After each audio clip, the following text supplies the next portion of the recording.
And now the next case. All parties in the matter of Riley versus Kent. Step forward. 25-year-old restaurant manager Cody Riley is suing his former roommate, 20-year-old barista Zachary Kent, for selling his property while he was in jail. Zachary says he used the money to move back home. Mr. Riley, I have some preliminary questions for you, sir. Yes, ma'am. How old are you? I'm 25. Are you a college graduate? Yes, ma'am. Where did you graduate from school? Ashworth College in Atlanta, Georgia. And were you working at the time? At the time I got my degree, yes, ma'am. What were you doing? I was a restaurant manager for Jack in the Box restaurant in Texas. When was the last time you worked full-time, sir? I'm currently working now. When did you start this current job? A week and a half ago. Prior to that, where did you work? Prior to that, I was incarcerated. For how long? 19 months. So the last real job that you had was in 2001, working for Jack in the Box? There was another one I had. I did my own web hosting and internet design. When was the last time you filed federal tax returns? In 2003. And what amount did you claim that you earned in 2002? A couple of thousand.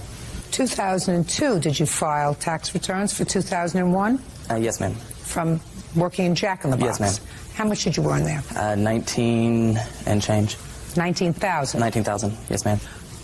These are just preliminary questions to what your case is about. You were incarcerated, according to what I read in your complaint and in the defendant's answer, for creating bad checks. Yes, ma'am. Not writing bad checks, but creating the checks yes, ma'am. On your computer. Yes, ma'am. And your complaint is that you and Mr. Kent had been good friends. You decided to move from Texas to Kansas City. And you did move there. You were older by 4 or 5 years. Is that right? Yes. Speak. Yes, Your Honor. Shortly after you arrived in Kansas City, you were arrested for these bad checks and incarcerated. The whole process probably took a couple of years. Shortly after you were arrested and incarcerated, Mr. Kent sold all of your property. Yes, ma'am. And with the money, moved himself back to Texas. You don't deny that you did that. Could you answer me? This is a television program. No, ma'am. It's not a silent movie. Right? Yes. All right, good. Now, why did you sell all of his property? He paid for my way up there. I felt that he had to pay for my way back. He's out in Kansas. You're in jail. Yes, ma'am. He wants to go home. He doesn't want to click his heels together and say, take me back to Kansas. He wants to click his heels and say, take me back to Texas. How'd you expect him to get there? I had told him recently, whenever I spoke with him, that had he asked or something like that, I would have done something. But taking all of my belongings that cost far more than a trip back to Texas. And what belongings did he take, Mr. I have a list of all of the belongings that I had in my apartment, including a television, stereo, furniture, dishes, clothing, 2 pet dogs. Let's see it. Mitsubishi television set that you paid how much for? $2,099. Where'd you get the money from? I had my web hosting company, so I had money from that, and my mother also helped to pay for it. You see the beginning questions that I'm asking you, sir? Yes, ma'am. Now you're getting red. Now you're getting flushed. I want to tell you something that is apparent to me. We just went through the last 4 years of your life. The last 4 years of your life suggests to me that you had no discretionary income. So I want to know where you got the money for thousands and thousands of dollars worth of stuff, sir. Is it possible that some of this stuff was purchased with the proceeds from your forged checks? Yes, some of it probably was. You're coming into this court and saying, well, I wrote a whole lot of bad checks that I paid for, a lot of extras for in my life. He had no right to sell it, and I want you to give me that money back. Your Honor, some of it was obtained through legal means as far as my jobs over the course of several years. Some of it was obtained via credit and with the help of the family. I've got receipts for those showing that they were credit and cash purchases. I don't care whether they were credit or cash purchases, or you were forging checks and cashing them. And I also paid restitution on all of that. How much did you pay? $3,000. This is $10,000 worth of merchandise, sir. How do you expect a court to differentiate between what you got through legitimate means and what you got through your forged checks? Some of the money I had probably came from the checks, but some of it came from the web hosting company as well. Some of it came from family. And I'm saying to you You expect a court to spend 1 second of time, Mr. Riley, in trying to decipher what property you purchased through the sweat of your own brow, through legitimate means, and what property you purchased by using forged checks? No. And you expect me to spend a moment of my time? No, Your Honor, the police... Good, because I'm not. Thank you very much. Your case is dismissed. Goodbye. Parties are excused. You may step out. I didn't know what was going on until he went to jail, and I spoke with his lawyer. My theft then, I did my time. His theft now, and he's getting away with it. He just told me that he made a mistake and he didn't mean to do it. Whenever the police department did come in, I told them that he had nothing to do with it, and he didn't know I was involved. He wanted me to bond him out, but I wasn't going to. The person who I had brought with me and I thought was a friend had, in the end, stabbed me in the back. And now the next case. All parties in the matter of Daniels versus Sizemore. Step forward, please. Homemaker Tammy Daniels is suing her ex-husband, factory worker George Sizemore, for his share of their son's funeral expenses. George says Tammy didn't consult him regarding the arrangements. Ms. Daniels, the defendant is your former husband. You have 2 children together, or had 2 children together? Yes, ma'am. Your oldest son had been in the Marines. Yes, ma'am. Where was he stationed? He was in Paris Island, and then he went to Camp Lejeune, South Carolina. He came back from the Marines, and tragically, he committed suicide. Yes, When ma'am. was that? It was in Louisville, Kentucky, When? on July the 17th, 2004. It is your claim that your former husband agreed to pay for half of certain funeral expenses, and he did not. Yes. That's what you're suing him for. Yes, ma'am. And your former husband says that he was not consulted with regard to things that you purchased, certain flowers, memorial stone, and he's not paying for it. Yes, sir, ma'am. Okay. When did you make the arrangement, Mrs. Daniels, with Mr. Sizemore to pay certain of the funeral expenses? My son died on July the 17th. My ex-husband come to my house. That was on a Saturday. My ex-husband come to my house on a Sunday with my husband and my son and my sister, and a few of my other family members was there, and we discussed the flowers. He helped pick out the flowers. We had a meeting Saturday when I found out my son died. We had to go to Grayson's funeral home, and we had to pick out the funeral service, the casket, and everything. It totaled up that day to be, just for the funeral service, $5,998.70. What was the discussion about the flowers? He agreed to pay half of them that That's what I want to know. Friday. He agreed to pay for half. Yes, ma'am. And how much were the flowers? The flowers was $225. And what else did he agree to pay for? He agreed to pay half of the gravesite. How much was the gravesite? $400. Who paid for that? Me and my husband. What else did he agree to pay for half of? He agreed to pay half for the headstone. Who picked out the headstone? My sons. Did Mr. Sizemore have any input in the headstone? Yes, I called him that Saturday morning when we were going to look for the headstone and told him, asked him if him and Mary would meet us up at the monument, and he said that he couldn't make it. I said, George, are you going to help me with our son's headstone and the money you owe us? And he said, I don't have the effing money. I'm going to hear you, Mr. Sizemore. Okay. To start out with, yes, we started looking at the flowers on that Sunday. You know, Okay. I did agree to pay half of the flowers for the flowers. As far as the gravesite went, yes, the funeral director did say it was going to be an additional $400. And I said that was fine with me. You know, it started out, I'd wanted him buried. Just a second. So you agreed to pay for half the gravesite? Yes, ma'am, I did. Yes, I did. All right, fine. Okay, and during the time that we were setting up the funeral arrangements and the graves and all that, I was asked that, you know, we were asked where did we want him buried. I wanted him buried in my family area. Okay, her sister spoke up and said, well, we want him close to our mom, which is fine if he'd been buried there. My son is buried in a public cemetery by himself. You know, I didn't agree to that site. Why is that, Ms. Daniels? My son is buried where the spots was open, and it's right down from my mom. And Just a minute. Is there any reason why, if he wasn't buried in the same plot as your family, that he wasn't buried in Mr. Sizemore's family's plot? He lives about 6 miles from where we live. He has to come through Charlestown to go to Otisco. He goes by my son's grave every day. That was right there where everybody could go and visit my son. Okay, fine. That's a reason. That's a reason. Okay, so far, Mr. Sizemore, I see that you owe your former wife $312 for the expenses that you agreed to pay half for and did not. I don't know about the tombstone because I haven't heard an agreement to pay for half of that. As far as the headstone goes, they called and asked me about, meeting and getting it. And I told them that the only requirement that I actually asked for on that is that it be black granite. Time prior, before my son passed away, we've talked about things like it because, I'm getting older. And he's always telling me, How old are you? 42. Okay. When you're 42, you don't think about what color granite you want on your gravesite. I do. Life's too fast to think about things like that. But anyways, to go on, I said the only thing that really requires that would be black granite, and with him being in the military, he was very proud of that. I wanted that.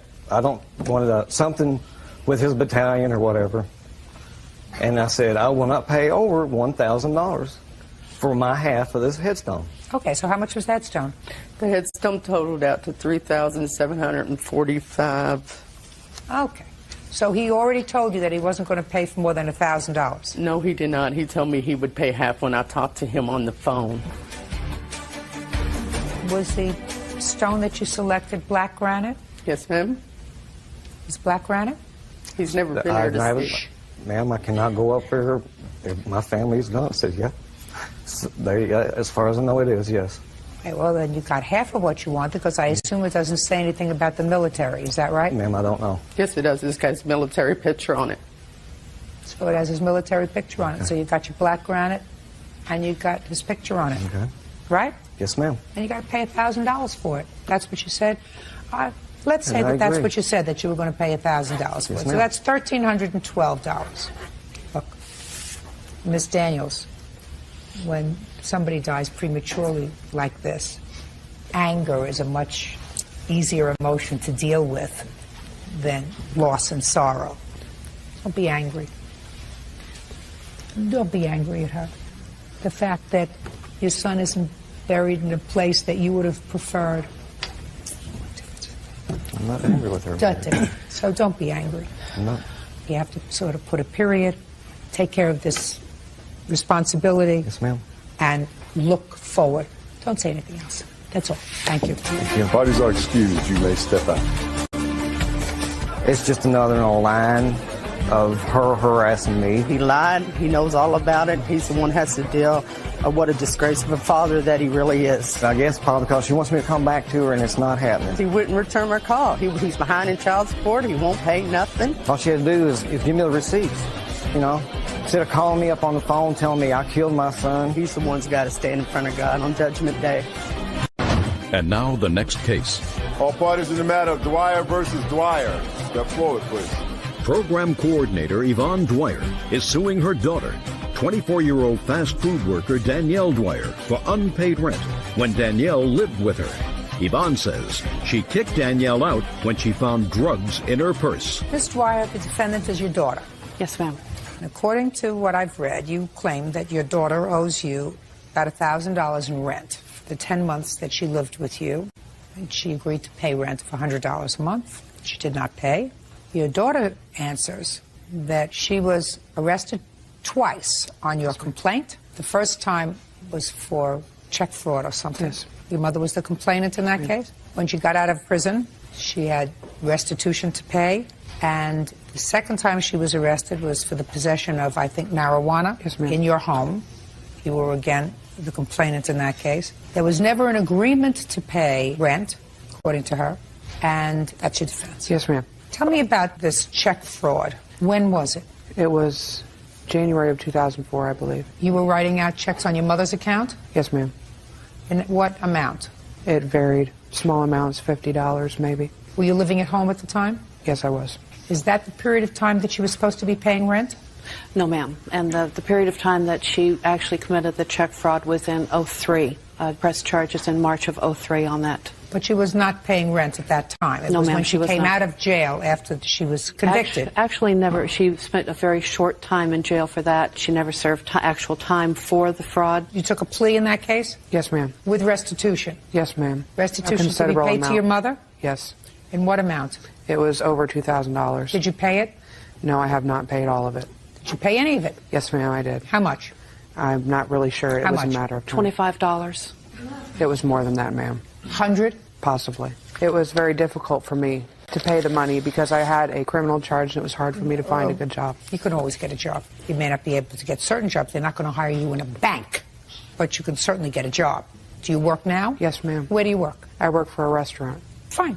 You can always get a job. I assume you let your daughter move back into the house after this check writing episode because you felt sorry for her? Yes, and because I'm raising her daughter. How old is she? She's 8. We've adopted her, but she's still her mother. Who else lives in the house? My husband. Okay. It's your claim that there was an agreement by your daughter to pay rent. That's the only $100 a month. $100 a month, yes, ma'am. She didn't pay restitution. No. So if she didn't pay restitution, what makes you think she's going to pay the rent? Ms. Dwyer. I wanted to trust her. She's my daughter. Now, according to you, there came a time when she was arrested a second time on your complaint. When was that? That was in August of '04. Tell me the circumstances surrounding that arrest. She had come home from work or somewhere and was going to take my granddaughter out on an outing, and she had left her purse behind. We had some items missing from our garage, and we suspected that she had maybe taken them and pawned them as she had before. Your Honor, may I comment? And when I reached into the purse to find the pawn ticket, instead I came out with a Ziploc bag full of little dime bags of marijuana. And when she came home, after I confronted her with it, she became physically violent, and my husband dialed 911 to protect me. Okay. Did That's you not find true, the pawn Your Honor. tickets? No, I didn't find the pawn ticket. I stopped when I found the marijuana. I was just too upset. May I comment, Your Honor? Yes. I know it's wrong, but the reason that I did have the marijuana, I was trying to make extra money to give to her. She's always pressuring me about the money. I'm barely making it. I have a minimum wage job. You had a minimum wage job. You were living rent-free at your mother's house. You had no expenses. That's not even a bad excuse, Ms. Dwyer. For the 10 months that you were living with your mother, were you working all of that time in a restaurant or just part of the time? Part of the time. And what were you doing with your money? I would give her some. I would pay my car insurance. I have an outstanding Memorial Medical Center bill. Okay, so you went to jail because when the police came, as a result of your father calling Yes. 911, they took possession of the marijuana that was in your purse. And how long were you incarcerated? 30 days, Your Honor. Now, tell me about this check fraud. What did you need this money for, Ms. Dwyer? I put it towards my memorial bill, Your Honor. Oh, no. I don't buy that. Not for a second, You my can dear. believe what you want to believe, Your Honor. Not for a second, my dear. Well, I know that you had to pay for the marijuana that you bought because you said you were selling it. It So if you wasn't were that selling much, it, then Your you had to Honor. buy it from somebody in order to sell it and make a profit. So I don't know what you spent the money Your for Honor, that you it took wasn't it. that much. Whatever it was. Listen, this is your problem. How many kids do you have? 3, plus my granddaughter. Oldest, youngest, She's the youngest. boys, girls? 2 boys and a girl. They all right? 2 boys? Yeah. And then in your retirement years, you're raising an 8-year-old. Yes. And I suppose you love her to death, Yes. but it wasn't something you anticipated doing. No. Got it? Yes, ma'am. There has to come a time when you have to clean up your own mess. People make messes, they got to clean them up. Can't always have somebody else cleaning up your mess. So far, the biggest thing that you did was make your mother the gift of your child so that she would spend the time that she would ordinarily have getting, massages and kicking back, raising a baby. For that, you should be eternally grateful. I don't know, Mrs. Dwyer, whether I would have called the police twice. I'm not sure of the circumstances. I'm not even going there. The one thing I do know is you will be very fortunate if you get the restitution that your daughter owes you, and that she owes you from several years ago. She hasn't paid that. So why you think she's going to pay rent is absolutely beyond me. I mean, maybe you're looking to have some sort of a dialogue with your daughter and you think the courtroom process is the way to do it. I think it's a very bad way to do it. If I may, Your Honor? Yeah, sure. The restitution was to be paid through the court. I understand that. She hasn't paid it. I have the court paper that shows that she's made a $25 restitution on that. She hasn't paid it. It's 2 years. Why would you encumber any more debt for her and expect repayment when she has not, over 2 years, said, if I paid $25 every 2 weeks, my restitution would be paid off? She has absolutely no intention of paying it off. She's lucky if she can keep her head above water, Ms. Dwyer. Because when she came back, she brought her boyfriend with her, and the payment was not for her. She promised me to pay $100 to keep him under my roof. Let him pay the $100. From her, you're getting nothing, because I don't think that you even anticipated at the time that you were going to get anything. Do you see your daughter? Yes. How all often? The time. Every day. No. Then I really don't understand why you're here. In any event, Ms. Dwyer, I don't find rents. I'm sorry. Case is dismissed. Parties are excused. You may step out. Forging my name. What can you do? You know, and marijuana in my house with my granddaughter? You know, that's just not right. There's a lot of things at home that we need to deal with. She needs to show responsibility sooner or later. She never wants to deal with it within the home. It's been developing since she was 14. My mother has sent me to jail several times. You only deal with this so many years before it finally comes to a head. I'm done, really. 23-year-old student Derek Carnahan is suing his ex-fiancée, medical secretary Samantha Parisi, for the return of an engagement ring. Samantha is countersuing for unpaid rent and the return of furniture. Order. All rise.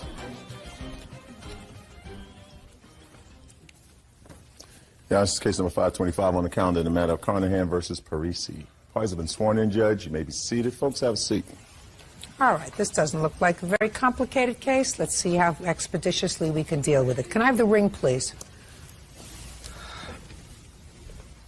Mr. Carnahan, this is your former fiancée. She is the mother of your child. Yes, ma'am. You were engaged. You broke off the engagement. You want the ring back. Yes, ma'am. Tell me why you shouldn't have the ring back. He should not have the ring back because he has cheated on me. He was physically abusive and agreed to stop drug use in order to continue on with the marriage. And he did not do as he agreed. And what did you find out about first? Cheating or the drugs or being abusive? First was the abusive. Okay. That should have been your first clue. Arrivederci, adios, sayonara, whatever, goodbye. Who are you? I am her mother. Right. Good, sit down. You agree with me? Totally. Went Good. through that for 7 years. Good.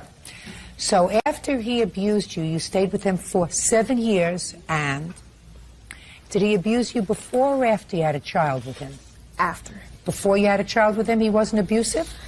A little bit. More verbally abusive. Abusive is abusive.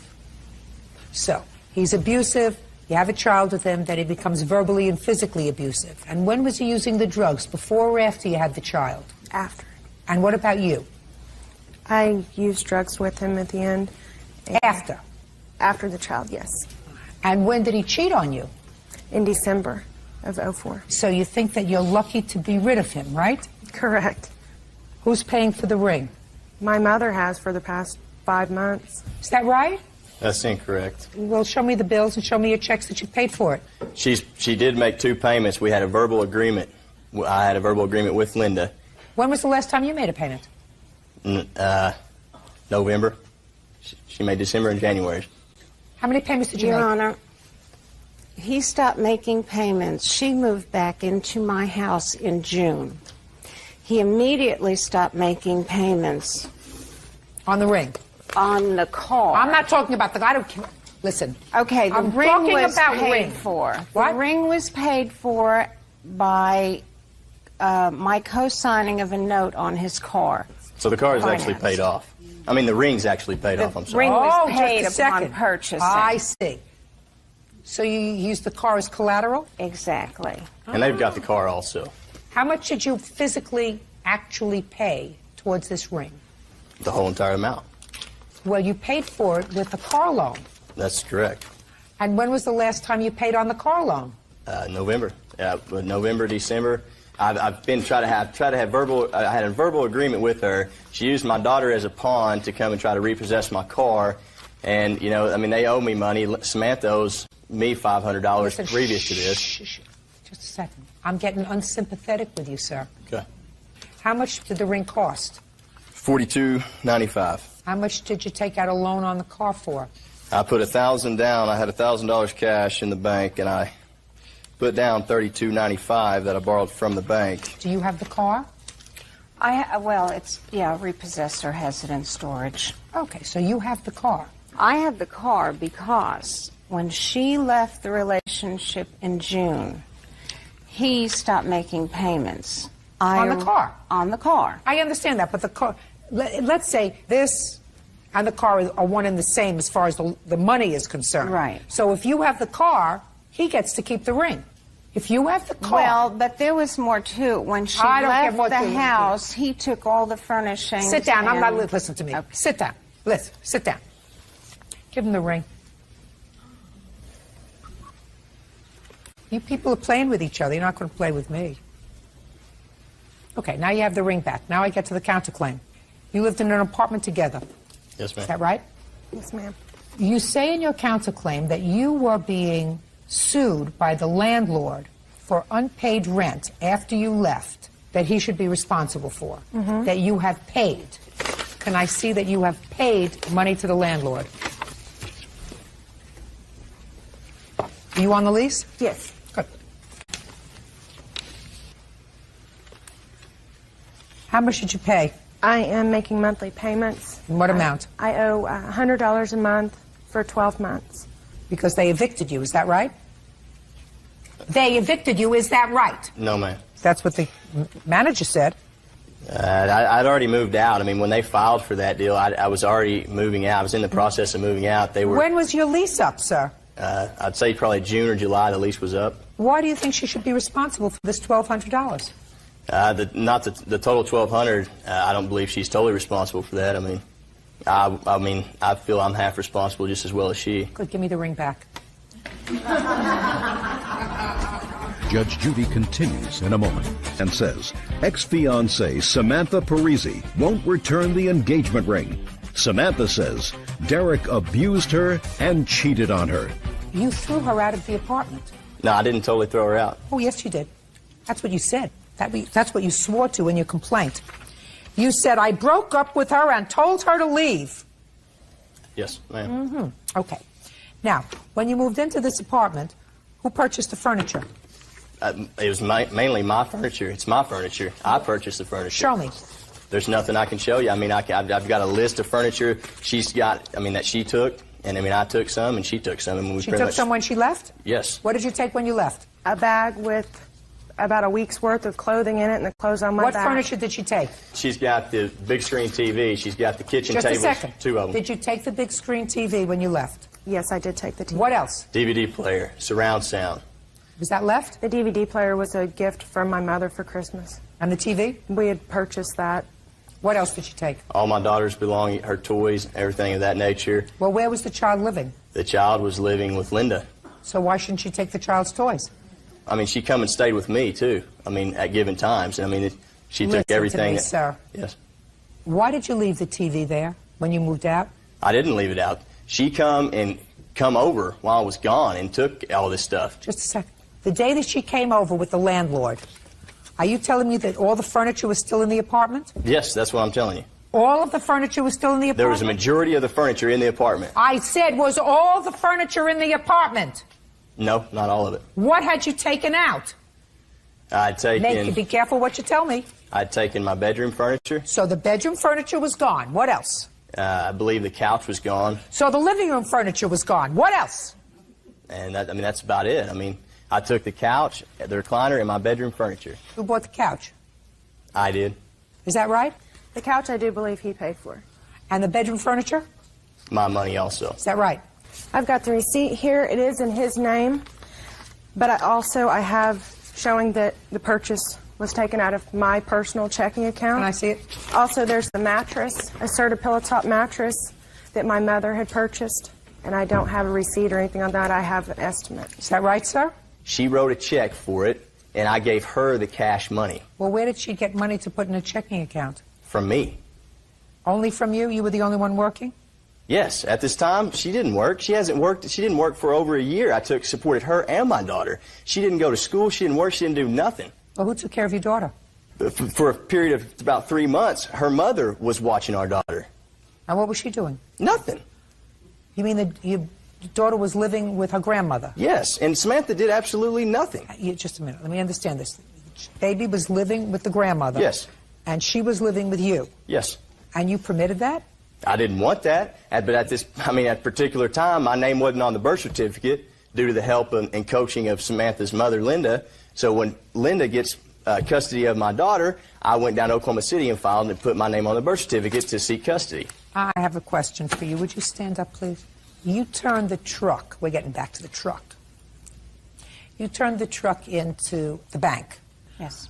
Do you have anything from the bank indicating that they are going to come against you or Mr. Carnahan for a bulk amount of money? Because I assume that they've sold the truck. No, it's still in storage, and I do have storage the note with whom? That when they repossessed it, according to the law, they have to put it in storage for 10 or 15 days and give him the opportunity to pay the balance of the note. And what's the balance of the note? $2,600 and some odd dollars. She gets the ring. Thank you very much. Listen to me. This is how this matter is resolved. Sell the ring. Pay off the car. Got it? Yes. Get your name out of anything that has to do with his loan. He may get the car because it's titled in his name. He may get it back. Your obligation is going to be over. Do you understand that, sir? You don't like it? That's too bad. If she sells the ring and gives the bank the money, you should be able to get the car back. Well, the police have called her and told her they were going to press criminal felony charges if she didn't return the car, and she said... You should have made the payment, sir. You brought it on by yourself. You're a smart aleck. Should have made the payments, then she wouldn't have had any excuse whatsoever to have the truck repossessed. Clear? Good. I'm not getting into your furniture. It's far too complicated and really very unimportant. You left last summer. If the furniture wasn't so important to you last summer, it shouldn't be important to you this spring. Do you understand? But I don't believe that you should be responsible for rent on the apartment because he threw you out of the apartment. He told you to leave. On your counterclaim, I'm giving you a judgment of $1,200. That's all. Parties are excused. You may step out. He made my life miserable, which resulted in using drugs, and I became a codependent. She was the only one issued a drug rehabilitation, so she's got the drug problem, not me. He's a liar. My daughter does not even visit him. She's not allowed to see him. I've got to hire an attorney and seek legal advice and have a paternity test done. You know, it's going to cost me a couple $1,000s, you know. He went out, he and his friends, and had a sexual encounter with a woman, and then her life really spiraled. It's obvious her mom coaches her through pretty much everything. I mean, this is, you know, her 6th marriage, so she's pretty in tune on how the legal system works. He's abusive and he's crazy. He's got major issues. Michael Hanna is suing his ex-fiancée, housekeeper Jessica Henderson, for the return of child support. Michael also claims Jessica won't let him see his son. All rise.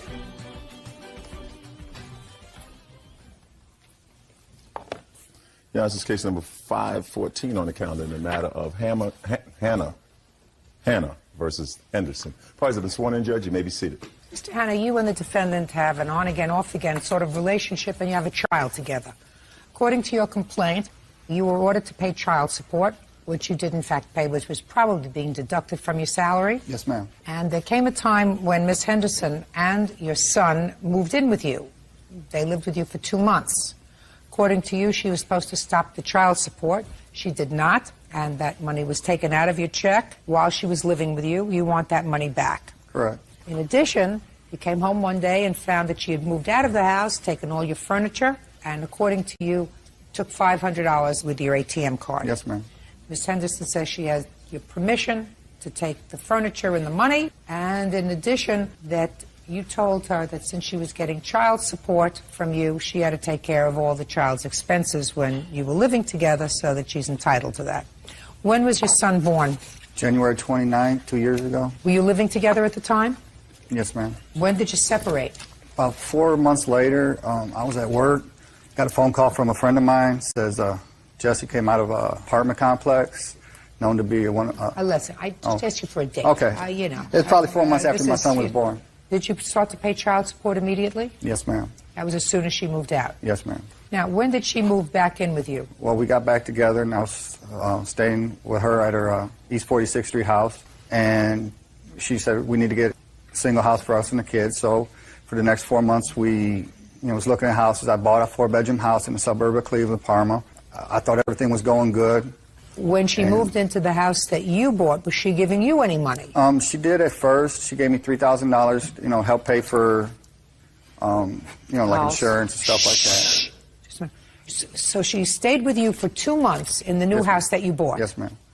And when she stayed with you for 2 months, she gave you $3,000? Yes, ma'am. What did she give you the $3,000 for, sir? It was child support money. She gave it back to me saying, here, since we was living together prior to moving into this house, that she's like, here, it's my savings, take it. And you took it? Yes, ma'am. So what are you suing her now for? Thank you. What are you suing her now for? She sued me back for the $3,000, but she signed a gift letter saying it was a gift, free and clear, no strings attached before I bought my house. Just 1 second. Hold on a second. So she sued you for the $3,000? Yes, ma'am. Did she get it? No, ma'am. So now you have the $3,000? Yes, ma'am. So what are you suing her for? The child support was from when we stayed together at her East 47th Street home that she continued to get while I was living with her. Under Ohio law, she was supposed to report that I was living with her at child support. She never did. Under the new agreement that I bought the new house, the child support was supposed to be dropped. The money is irrelevant. She took my kids and my life. That's the important thing. She has refused up until this week to let me see my children. I continue to pay this. Mr. Hanna, listen to me very carefully, sir. You have to decide what court you want to be in. If you're not here over the money, because clearly, if she gave you $3,000 when you moved into the new house, and this house is in your name. Yes, ma'am. And for moving in expenses, for the child support, for whatever, and that was her savings. That's what you just told me. She gave you her savings. I am unsympathetic with you with regard to her taking $500 out of your ATM account. So if what you're saying is that you're angry because she won't let you see your son, that's a whole different story. That's something that I can't do anything about. That's something that you have to do something about. Legal motions have been filed in our hometown. I'm in the process of, going after joint custody with her. Tracking down where she's staying currently is another story. Well, why do you think she's so angry with you, Mr. Hanna? Your Honor, I come home. I work 6 days a week. I drive truck. I work 14 hours a day. I come home on a Friday night. My whole house is empty. My kids are gone. Can you picture everything you own? One child. No, she has another child by a previous relationship. I understand that, but you only have one child together. I consider hers mine, though. Do you pay child support for her? I give that child everything she needed. Do you pay child support for her? No, but I continue to give that child everything she needs. The love and a father. Ain't that the most important thing? No, the most important thing is food. Right? She took that, too. The most important thing, Mr. Hanna, is food. She took that also. I'm asking you a question. So you don't know why she cleaned out your house. Why don't you tell him? He knows why. No, just a minute. He doesn't know why. Because he was cheating on me. Got it? No, ma'am. All right. Yes. That's what's in her head. I know that's what's in her head. If she would stay on her psychiatric medication, things would be all right. Excuse me, Your Honor, it's so off, okay? Depression for the first time he loved me. Now, Miss Henderson. Yes. You have a child together. Yes. He may not be a wonderful mate. Correct. But you picked him to father your child. Correct. You cannot decide after you have had a child with someone that you don't want them to have any input in that child's life anymore because you don't like. I'm speaking because you don't like them anymore. That's not your prerogative. And if you do that, you're doing a disservice to your son, who will one day grow up and hate you for it. May not hate you for it now because he's 2, 3 years old, but when he's 15, trust me, he will hate you for it. I've been in this business a long time. So I would not fight the issue of regular contact between this gentleman and his child. Can I say something, Your Honor? Sure. When the baby was 6 months old, he had left me for a 19-year-old. Got her pregnant. Now they have a 7-month-old baby together. So So after I move out, he's got her she moves in a month after I move out. So he's got 2 different women coming to his house. He's drinking all the time. I don't need my son around that stuff. Judge Judy continues in a moment. Hannah claims ex-fiancée Jessica Henderson owes for the return of child support. Jessica says Michael cheated on her with a 19-year-old girl. You have 2 out-of-wedlock children. Exactly. He's got 2 out-of-wedlock children. Sounds like a perfect match to me. What I'm telling you is, you picked him. He is the father of your son. Don't look at him. Don't look at her. He is the father of your son. You don't have the right to say, I don't want him to have anything to do with him. You don't have that right. If a judge tells you that because it's not in the child's best interest, the judge will make that decision. But I'm telling you that you don't have the right, just because you wear the mantra mother, to say this person who had father a child, who you lived with off and on, who this child knows as his father, you don't have the right to cut off that relationship. And you may have the right to cut off the relationship with the older child and him. That's unfortunate if he's been in that child's life for a long time. But you certainly don't have the right to cut off a relationship with his biological son. That's very stupid. So it's all right to let my son go over there while he, have sex with these 2 women at the same time, out drinking, having his other girlfriend, Miss Henderson, taking my child to daycare. Miss Henderson, listen to me carefully. You can be the drama lady from today until tomorrow. You do not impress me. You are not listening to what I'm saying to you. What I'm saying to you is, you're no bargain either. You've had 2 out-of-wedlock children. Correct. As far as I can tell, somebody else was at least marginally supporting you. I don't know who supports you now. What I'm telling you is, the 2 of you aren't bargains. However, maybe between the 2 of you, you can make one perfect parent. Maybe 50% you, 50% him. You don't have the right to tell him he can't see his son. Your case is dismissed, sir. She gave you $3,000. It's over. Goodbye. Parties are excused. You may step up. I'm not mad. I'm just glad that she voiced her opinion about me being able to see my children. I know his lifestyle, and, I really don't want my child growing up like he did. Judge Judy asked her who helped support her.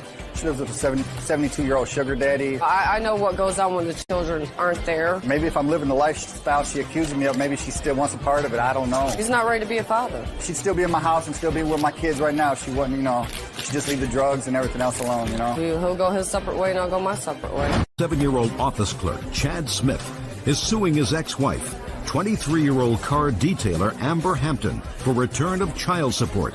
Chad says he is not the father of Amber's son.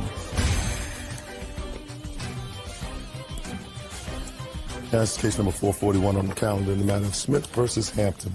Parties have been sworn in. You may be seated. Ma'am, have a seat. Mr. Smith, Miss Hampton is your former wife, and at the time you met, the defendant was pregnant. The child was born during your marriage, but you are not the child's biological father.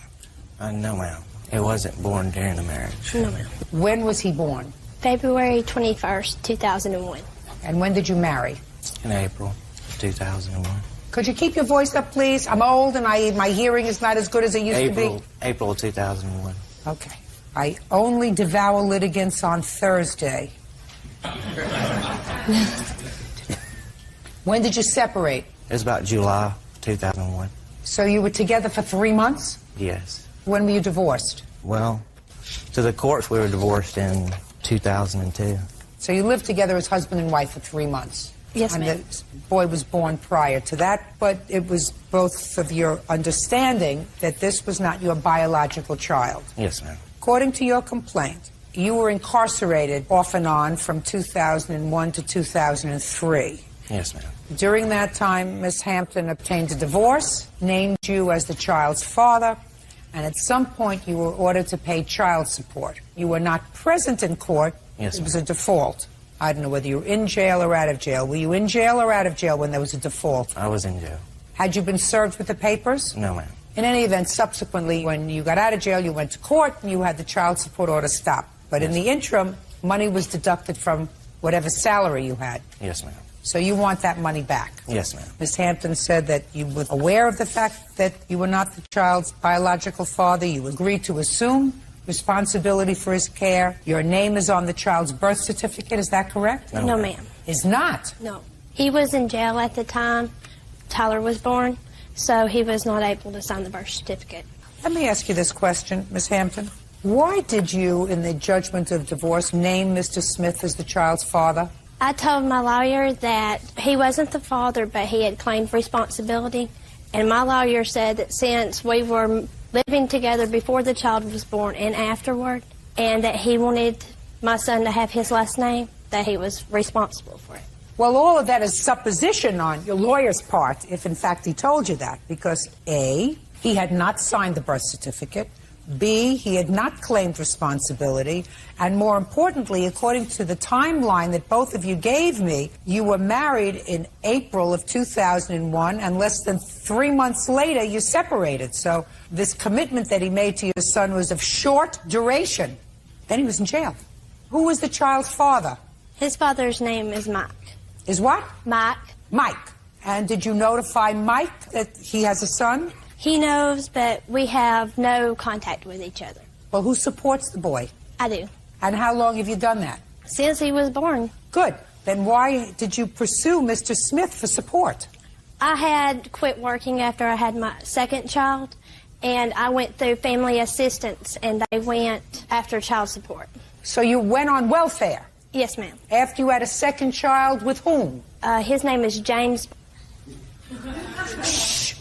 Now, where does James fit in this picture? Why didn't he support his child? He does now, but we had broken up for a time due to a disagreement. We were both working and going to college, and he wasn't there when she was born. So is what you're telling me that the state pursued the issue of support?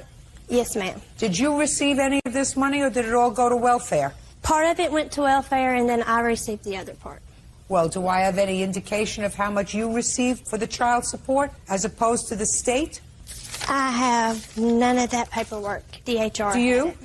No, ma'am. Just what I paid in child support. Listen, Mr. Smith, it's a problem, sir. My sense is that whatever you paid in child support, a part of that went to the state. Yes, ma'am. Not to her. I don't know how much that was. What were you in jail for, Mr. Smith? Probation violation. That's not a crime. Yes, ma'am. It was breaking and entering a vehicle. Burglary? Yes, ma'am. How many times? One count of that. Yes, ma'am. One count to cover how many charges, sir? 5. You know, you think that these things just come to you?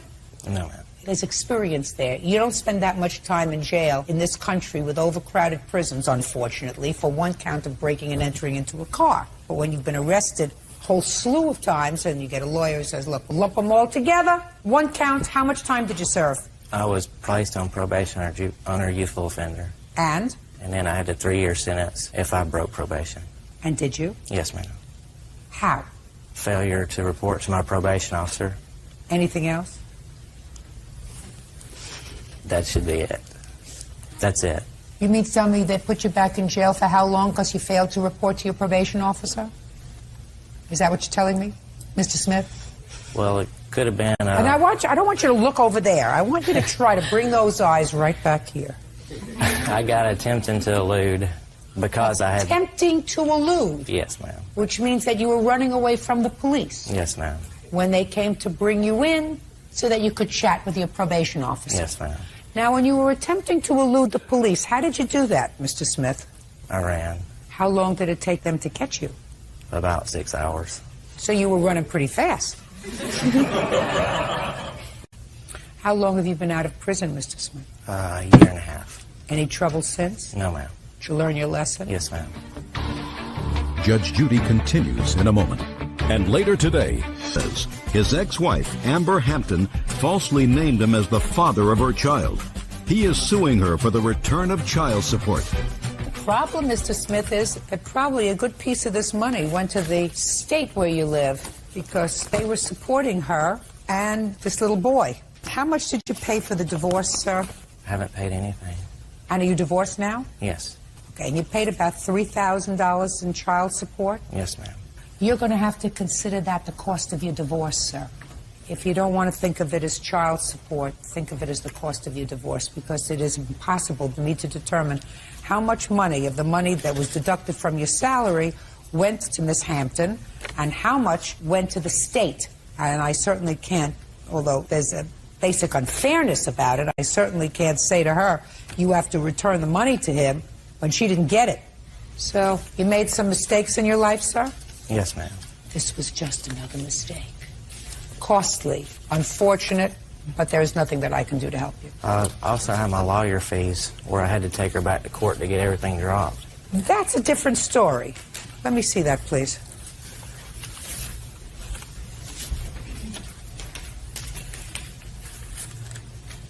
Did you bring the baby to jail to visit him?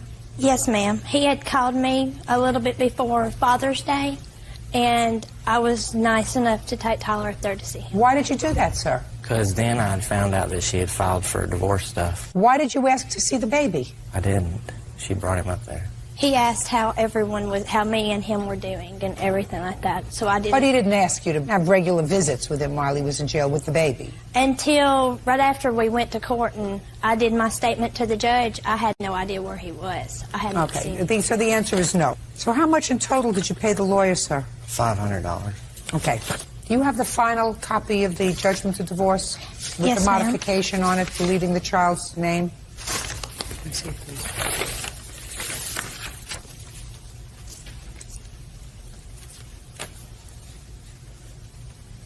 Well, this talks about the child. It also says she don't know where I was during the whole proceedings, but she did because I got the letter from jail. But with that, I went to court on February 27th, before Father's Of 2002. Mm-hmm. This judgment was filed March of 2002. Yes, ma'am. When did you find out where he was? It was right before Father's Day. I don't remember what the day How did you was. find out where he was? He called me. Was that the first time he had called you? Yes, ma'am. Is that right? Yes, ma'am. Well, the postmark on this letter is May of 2002. Yes, ma'am. What evidence do you have that she knew where you were? It's highlighted. Oh, it says here, I already knew you were here in jail and how you got caught. I had seen Chris in Walmart right after you were caught. Yes, ma'am. That was right before he called. Actually, I think it was the day he called me from jail. How much after you got caught, sir, did you call her? It was probably about 3 months. I believe you knew where he was. You all live in the same general vicinity? Yes, ma'am. Yeah, you knew where he was. Minimally, Miss Hampton, you're going to pay his legal fees because I think that you should have at least advised the judge that he was in jail and that he couldn't respond. And since he had to retain an attorney to at least get rid of the paragraph here that talks about the boy and it talks about visitation shall be at the discretion of the plaintiff, should have been a little more forthcoming with your lawyer. And you weren't. Judgment for the plaintiff in the amount of $500. That's all. Parties are excused. You may step out. I just wanted to get on with my life and start my new family and everything. I just can't believe that he even got with her because she's crazy. Don't marry too many times. Be very careful who you marry. 5-year-old artist Allison Hannock is suing her former business partner, store owner Deborah Walters, for her fee for making Mardi Gras masks. Deborah claims Allison's workmanship was bad. She is countersuing for the resulting expenses.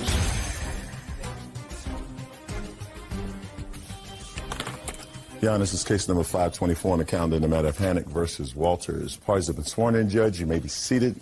Folks, have a seat, please. Miss Hannock, according to your complaint, you and Miss Walters knew each other and entered into a joint business venture. Correct. And the business venture was as follows. Miss Walters would provide the funds and materials, and you would provide the labor in making Mardi Gras masks that were going to be sold this past year at Mardi Gras. In exchange for your labor, your agreement was that you were to be paid a certain amount per mask at the point that the mask was sold, which was $10. Correct? Yes. And how many masks were you supposed to make? We were trying to make 1,500 masks. And then there came a point when Miss Walters, according to you, said she no longer required your services for one reason or another. At that point, Miss Walters said, I'm only going to give you $2 per mask. Yes. Your Honor, that is incorrect. Completely incorrect, because we never talked about a set amount. That's what she says. She's incorrect. And you had completed 275 masks? Yes. And she gave you $100? Yes. That's also incorrect. I have receipts. So at that point, you say she owed you $550. She gave you $100, leaving a balance of $450. Right. Then you say she didn't pay you the $450, so now you're suing her for the entire amount. Yes. Which is, whatever, $2,500. Yes. Ms. Walters says that the work that you performed was substandard. You had a lousy work ethic. She is counterclaiming for the losses she incurred as a result of you not completing the work in a timely fashion and in a substandard fashion. That's her counterclaim. Okay. When did you enter into this business arrangement with Ms. Walters? It was in August of last year. And how did you know her? We met March of last year. I hired her to make a pair of leather moccasin boots. I ended up working with her on and off, apprenticing for about 2 months. Okay, so that's how you knew her. And the arrangements, I think that you both agree on, that you were supposed to make 1,500 masks, that you were going to be paid $10 a piece at the point of sale. Was that That is not correct. We were going to split half of the net profit after expenses, because some of these masks would have only been $10. Just a second. So you say your agreement was that you were going to split the profits 50-50. After the costs. You invested a certain amount in materials. An extreme amount in materials. Okay. When did you start working on the masks? I arrived back in town on November 12th. Where had you been? I was out east doing another job managing a Renaissance booth. And How long did you think it was going to take you to make these masks? Mardi Gras is sometime in January, is that right? February. February? Yeah. February. We agreed that we could probably get it done within 2 or 3 months' time. Your Honor, I've been making these masks. At what point did Miss Walters tell you she didn't want you to work anymore? I left for Christmas. It was December 28th, I believe, is when I got back. And I talked to her on the phone, and she said she was having a change of heart. She needed a few days to think about it. So I gave her a few days. I came back into the shop, and she said that she had already hired somebody else to go to Mardi Gras, and she didn't want me to go. Okay, Miss Hannick. Yeah. Between November and December, you had made 275 masks. Yes. In 2 months. Yes. Then you had, at most, 1 more month to make 1,200 masks. Yes. How did you plan on doing that, my dear? Well, see, that's the thing. That's my question. Most of November, there were no materials. I got back November 12th. She had half a skin. I made 54 masks out of that.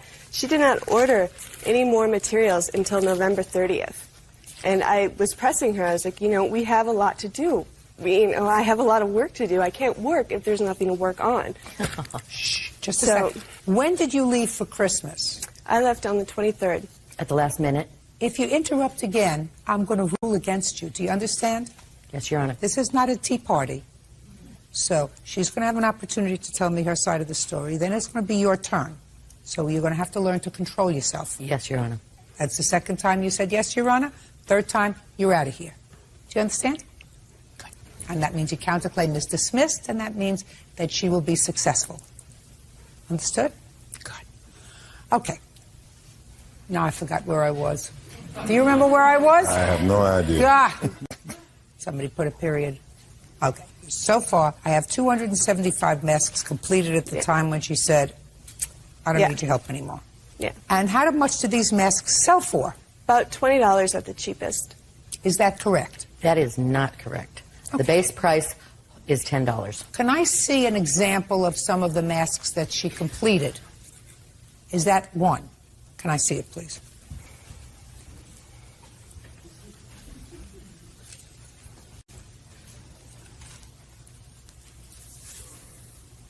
And is this the condition which she turned it in? Oh, yes.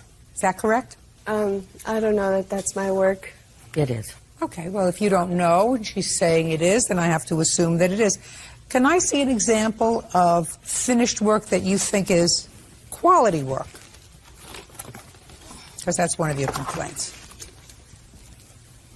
Would you like me to take it off? I Yes. brought this one purposely because it is the most simplest design. It doesn't have a lot of abstract work. But if you'll notice, I brought the template. Can I please see a couple of other examples of what she turned into you? We actually used this one as the poster child after Allie was gone for what not to do. Little Phantom of the Opera. Well, it's not supposed to be the Phantom of the Opera. It does look like half a mask, though, doesn't it? Okay. I see that some of these are finished with this in it. Yes, the straps go on very last because they don't get the straps on until after I color them.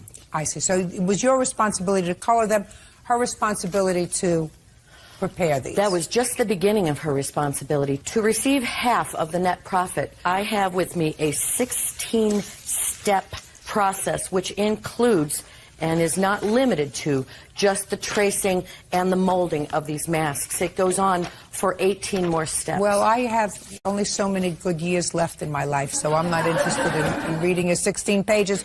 All I want to know is, when she turned in the masks, what did you say to her and what did she say to you? I said to her that I had a change of heart, that I could not trust her with all of these masks to go to New Orleans. She was incompetent, and that I would be willing to give her $2 a mask for the masks that she produced. That was before I inspected them all. Once I inspected them, I realized they weren't worth $2 a mask. When did you tell her that?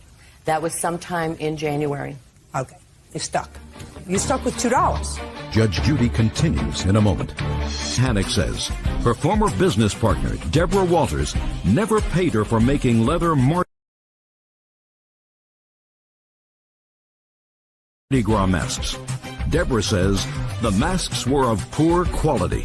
Now, at what point do you allege that she gave you $100? It was probably like the second week of January. Tell me under what circumstances she gave you the $100. Well, we had the conversation after I went to the shop, and she offered me $2, and I was like, well, I want to see something for all the work I've done. I went a week after that, and she gave me the $100. I just walked into the store, she handed me the check, and I walked out. She had said that she would have to pay me $100 a week because that was her financial budget. I tried to contact her the next week, couldn't get a hold of her, and then finally when I got a hold of her, it was after Mardi Gras, and she had said, well, you know, Mardi Gras didn't go as well as I had hoped, so I don't feel that I have to pay you anything. Okay. Ms. Walters, I believe you when you say that this was going to be a joint venture. You probably had the conversation of, we'll split the profits 50-50 after my expenses. However, there was a settlement, and the settlement was when you broke up this joint venture that you would be paid $2 a mask for the work that you did in fact complete. So that's not $2,500, that's $450 because she gave you $100. Now you have a counterclaim. I want you to explain the counterclaim to me, and I don't want you to go into the amount of money that you lost as a result of her poor workmanship, because as far as I'm concerned, you had these masks in your possession. You had an opportunity to inspect them. You made an agreement with her, despite the fact that you say, well, after I looked at them, I saw that they weren't worth $2 a piece. You made the arrangement. If you made a bad arrangement, that's not her fault. Now, you have another part of your counterclaim, and that is that you advanced her some money. Yes, I did. I have that I want to hear. Well, I had to pay her rent for her to be able to stay in town. Just a second.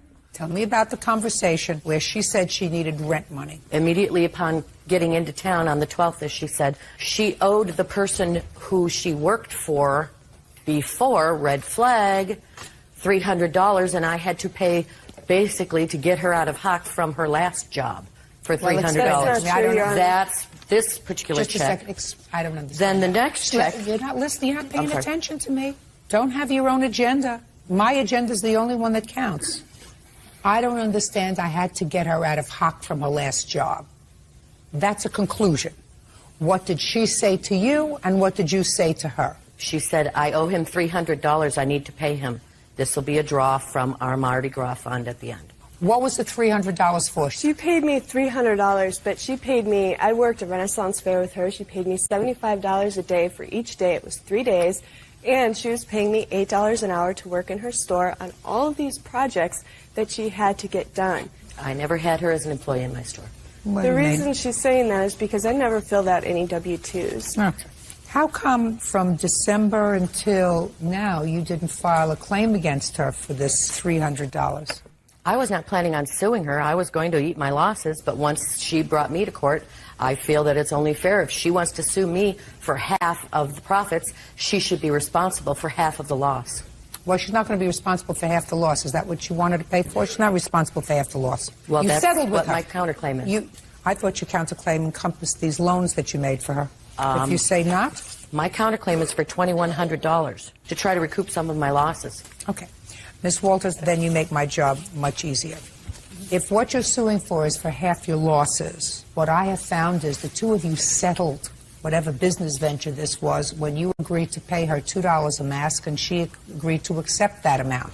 And that's the only thing that I'm hearing. I'm not hearing her request for triple that amount based upon what she could have made, and I'm not hearing your counterclaim for half your losses because she didn't do the job to your satisfaction. So I'm entering a judgment for the plaintiff in the amount of $450, which represents the amount due and owing to her on your settlement for $2 a mask. Thank you very much. That's all. Thank you, Your Honor. You may step out.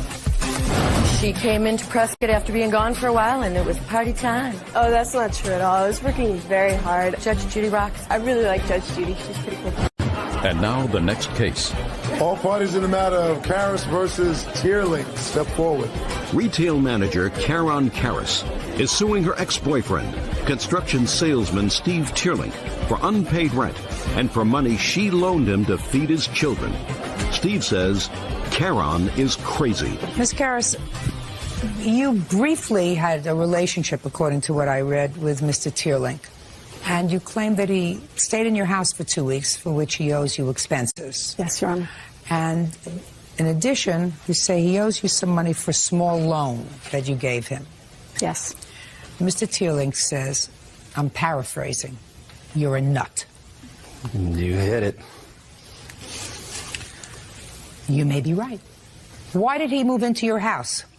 He was evicted from his apartment. You invited him to come? He called me and told me that he was in a lot of trouble and pretty much showed up at my house in tears with his 2 little children. So you said, come on in. What else could I do? Good. Did they have a spare room for them? No. Where did he sleep? On the floor. Where did his children sleep? On the floor. And after 2 weeks, he left? Yes. Now, how much did he say he would pay you for the 2 weeks that he stayed in your house? He just offered to give me some money. He said that I can pay you some money, and it wasn't some specific. So it wasn't a firm contract? Exactly. Perfect. Then you get no money.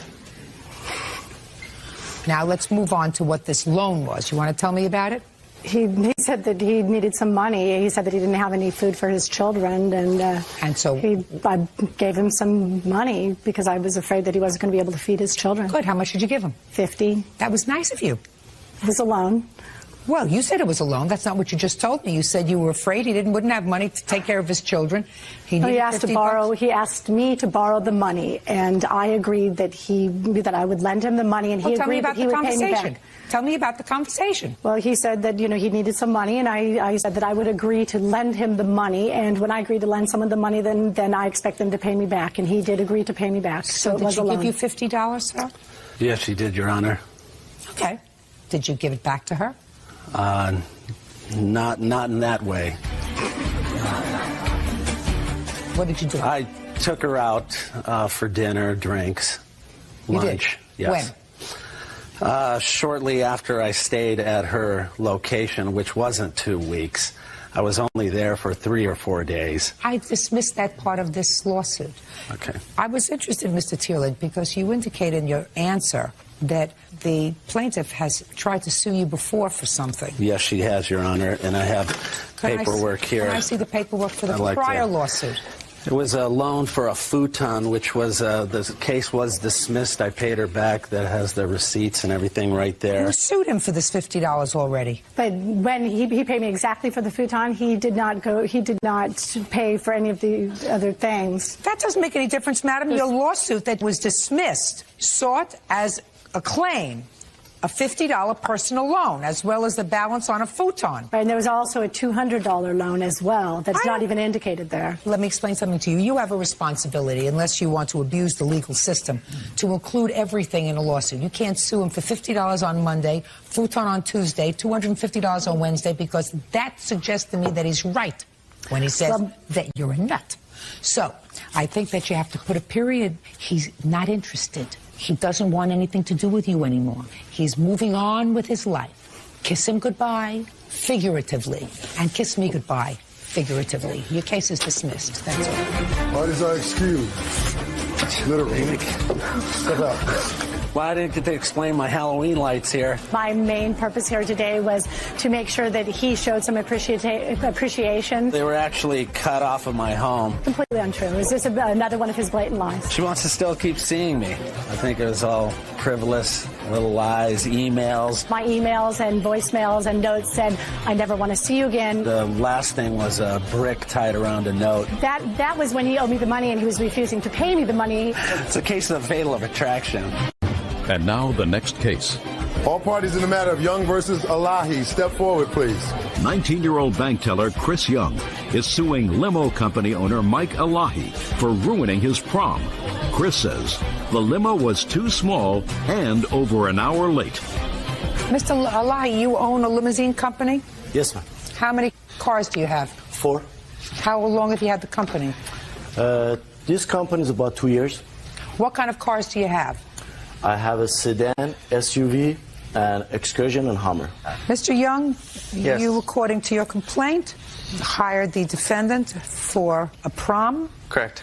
And what kind of car did you rent? I requested, he told me he had a 18-passenger Hummer limo. Is that what you told him you wanted? Right, he said that's all he had left. Did you have a contract with him? I have the credit card statement. Let me see it, please. What night was your prom? It was the night of May 15th. And when had you reserved this? I called her around the 12th, I believe it was. Would you have been just as happy with the SUV or another car? The whole reason we ordered the Hummer is because we had a couple extra people join our group. What time was he supposed to arrive? He's supposed to arrive at 6:30. What time did the car arrive? Around 8:15. What kind of car arrived? It was a 12-person Excursion. Did you call the defendant between 6:30 and 8:15? I called the defendant at 6:30 to ask where the limo was. And where was the limo, sir? It was at the location. No, he called you at 6:30, sir, asking you where the car was. At 6:30, I don't recall that. I don't recall that. Well, you don't recall that? No. Well, he does. So then you must be mistaken. I talked to 6:45. I talked to the driver, and he was with the customer. With what customer? With the passengers. These passengers? Absolutely. No. Sir. No. Otherwise, he wouldn't be here today. What's the name of your company? A1 Limousine. A1 didn't do their job that night, sir. They didn't get to his house until, according to him, at least an hour and a half late. Well, it was an hour and a half. It wasn't late at all, man. It wasn't late at all. You don't know that at all, sir. Yes, I talked to the driver myself. Listen to me very carefully, Mr. Alawi. Sure. You can't tell me what the driver said to you. That's hearsay. Why didn't you bring the driver here? What driver is no longer with the company. Why not? With the company. Well, this job is about a year ago. I tried to find a driver, but not a year ago. I wasn't successful. All right, well, then you can't tell me anything, sir. I have to rely on what the plaintiff tells me. So the car was an hour and 45 minutes late. All right, I have proof of the limo being late. Can I see it, please? You still have this limousine company? Yes, I do. I would have suggested, Mr. Alawi, that what you do is to credit Mr. Young for that evening, or at least for a substantial part of it, because your company's not going to come out looking really good tonight. Well, according to my note, I checked with Here's the a letter from at the Agora High School, from the principal, indicating that they received a distress telephone call from the parents of Chris Young, indicating that the limo, which had been ordered, had not arrived, and the students would miss the 9 o'clock deadline for admission. After conferring with me, the students were granted a half-hour extension of the deadline until 9:30. Well, ma'am, they used the service. They used the service, and they were in the car before 7 o'clock. There was no way they were... They were not! They were not in the car. Because, listen to me, the car didn't get there. Well, they could have canceled the whole thing. Why did they use the service then? If the driver was late hour and 45 minutes, why did they use the service? Where is A1 Limousine located? West Los Angeles. I wouldn't use them. Ever. When you have a company, and we're not getting to the condition of the limousine when it arrived, because I read that. When you have a company that accepts the responsibility of providing limousine service for high school kids for their prom, and you don't do the right thing, you have to be able to accept responsibility. Absolutely, that's part of our job, you know, to be and there you on time. And you did not. And if you did not, you're supposed to be able to say, we did not, and it's the cost of doing business, I'm going to refund your money. Well, that's not true, ma'am. The driver was there on time, and the car was I'm telling you, the driver was not there on time. What part of that don't you understand? Well, I understand what you're saying, but Are you thick? Pictures of what the car looks like inside? Can I see it, please? Can I see it, please? The pictures don't show any much of the mess inside. But I have a witness that saw the inside of the limo. Who was that? Paula. Step up, please. Tell me your name. Paula Smith-Shamey. I'm the mother of his date. I was there through the whole waiting for the driver. You were the mother of his date? Yes. That would be you. You look very pretty, by the way. Thank you. What time did the car arrive? It was about an hour and a half after it was supposed to be there. And even when the limo did finally arrive, the driver would not take them. He said that he was being told that he could not drive them, or if he drove them, he wouldn't get paid. On his own, he suggested, well, I can take you down there because it's on my way back, but I can't bring you back. Did he bring them back?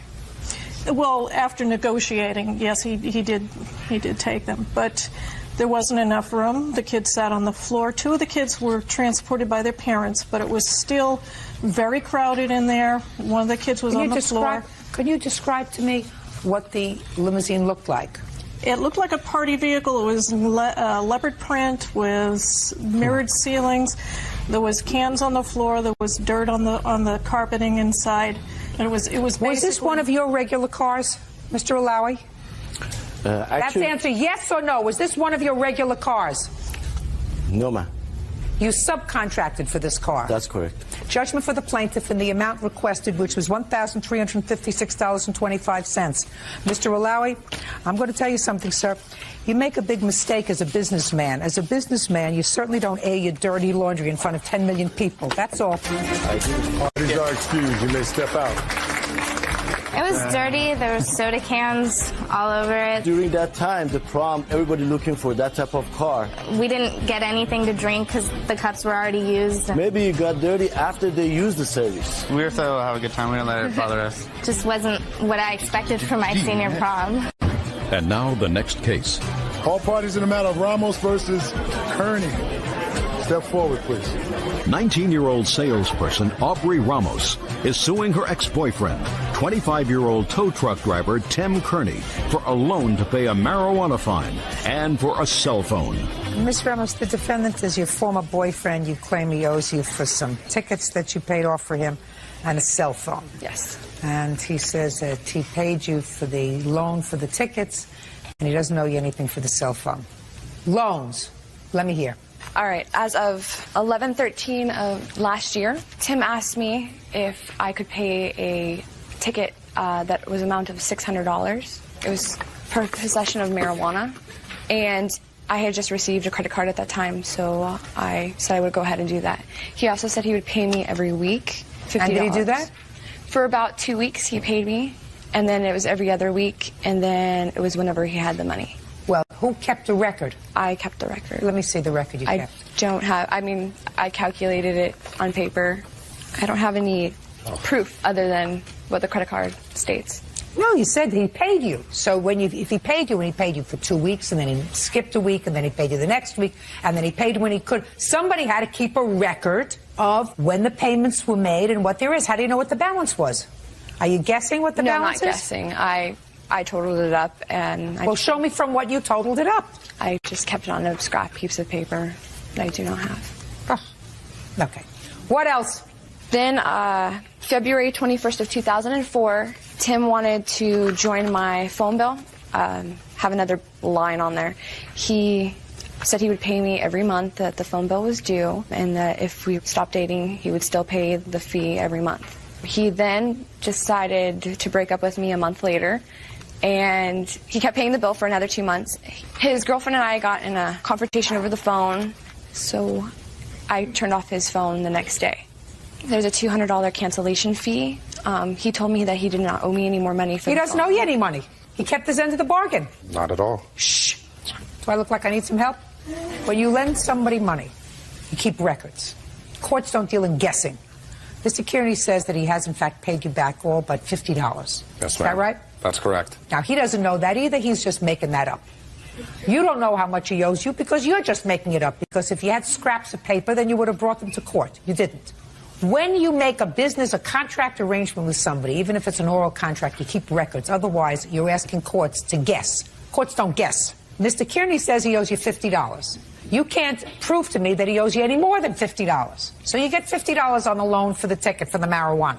But now, as far as the cell phone is concerned, this is very, very fast. Right. He made an arrangement with you, according to what you just told me, that he would pay you each month for the cell phone. And according to you, he paid you even after you broke up. For 2 months, he paid the cell phone bill. And then you got into a contest, a match with his girlfriend on the phone, and you turned off the cell phone. That's what you just told me. So you want the $200 cancellation fee. He doesn't owe that to you. He didn't tell you to cancel the phone. You canceled the phone because you had an argument with his girlfriend. You had no right to turn off the telephone, and if you did and incurred a cancellation fee, that, Ms. Ramos, is your problem. Judgment for plaintiff in the amount of $50. That's all. Thank you. Thank you. The only reason we were even here today is because she needs to try and stay in my life. I want her as far away as possible. Keep her away. Everybody knows he's a jerk and he's cheap. Miss Ramos found out that I wouldn't be with her, sleep with her, have any kind of sexual relations with her anymore. She got real mad, cut off my cell phone. Stay with his new girlfriend and have a great life. I told her I wouldn't be with her anymore, and she's all, oh, well, is that girl so much better than me? Well, yeah, she is that much better than her. That's why she's my fiance now. He was a liar. He cheated, and he just needed to grow up. I pray to God it's over. He's 25, and I'm 19. I got a whole life ahead of me. Debt collector Tim Stewart is suing his former friend, accountant Dawn McClevish, and her boyfriend, Kerry Sean Scott, for unpaid loans and an assault. Tim says when he tried to collect on the debt, Kerry Sean punched him. Come to order. All rise.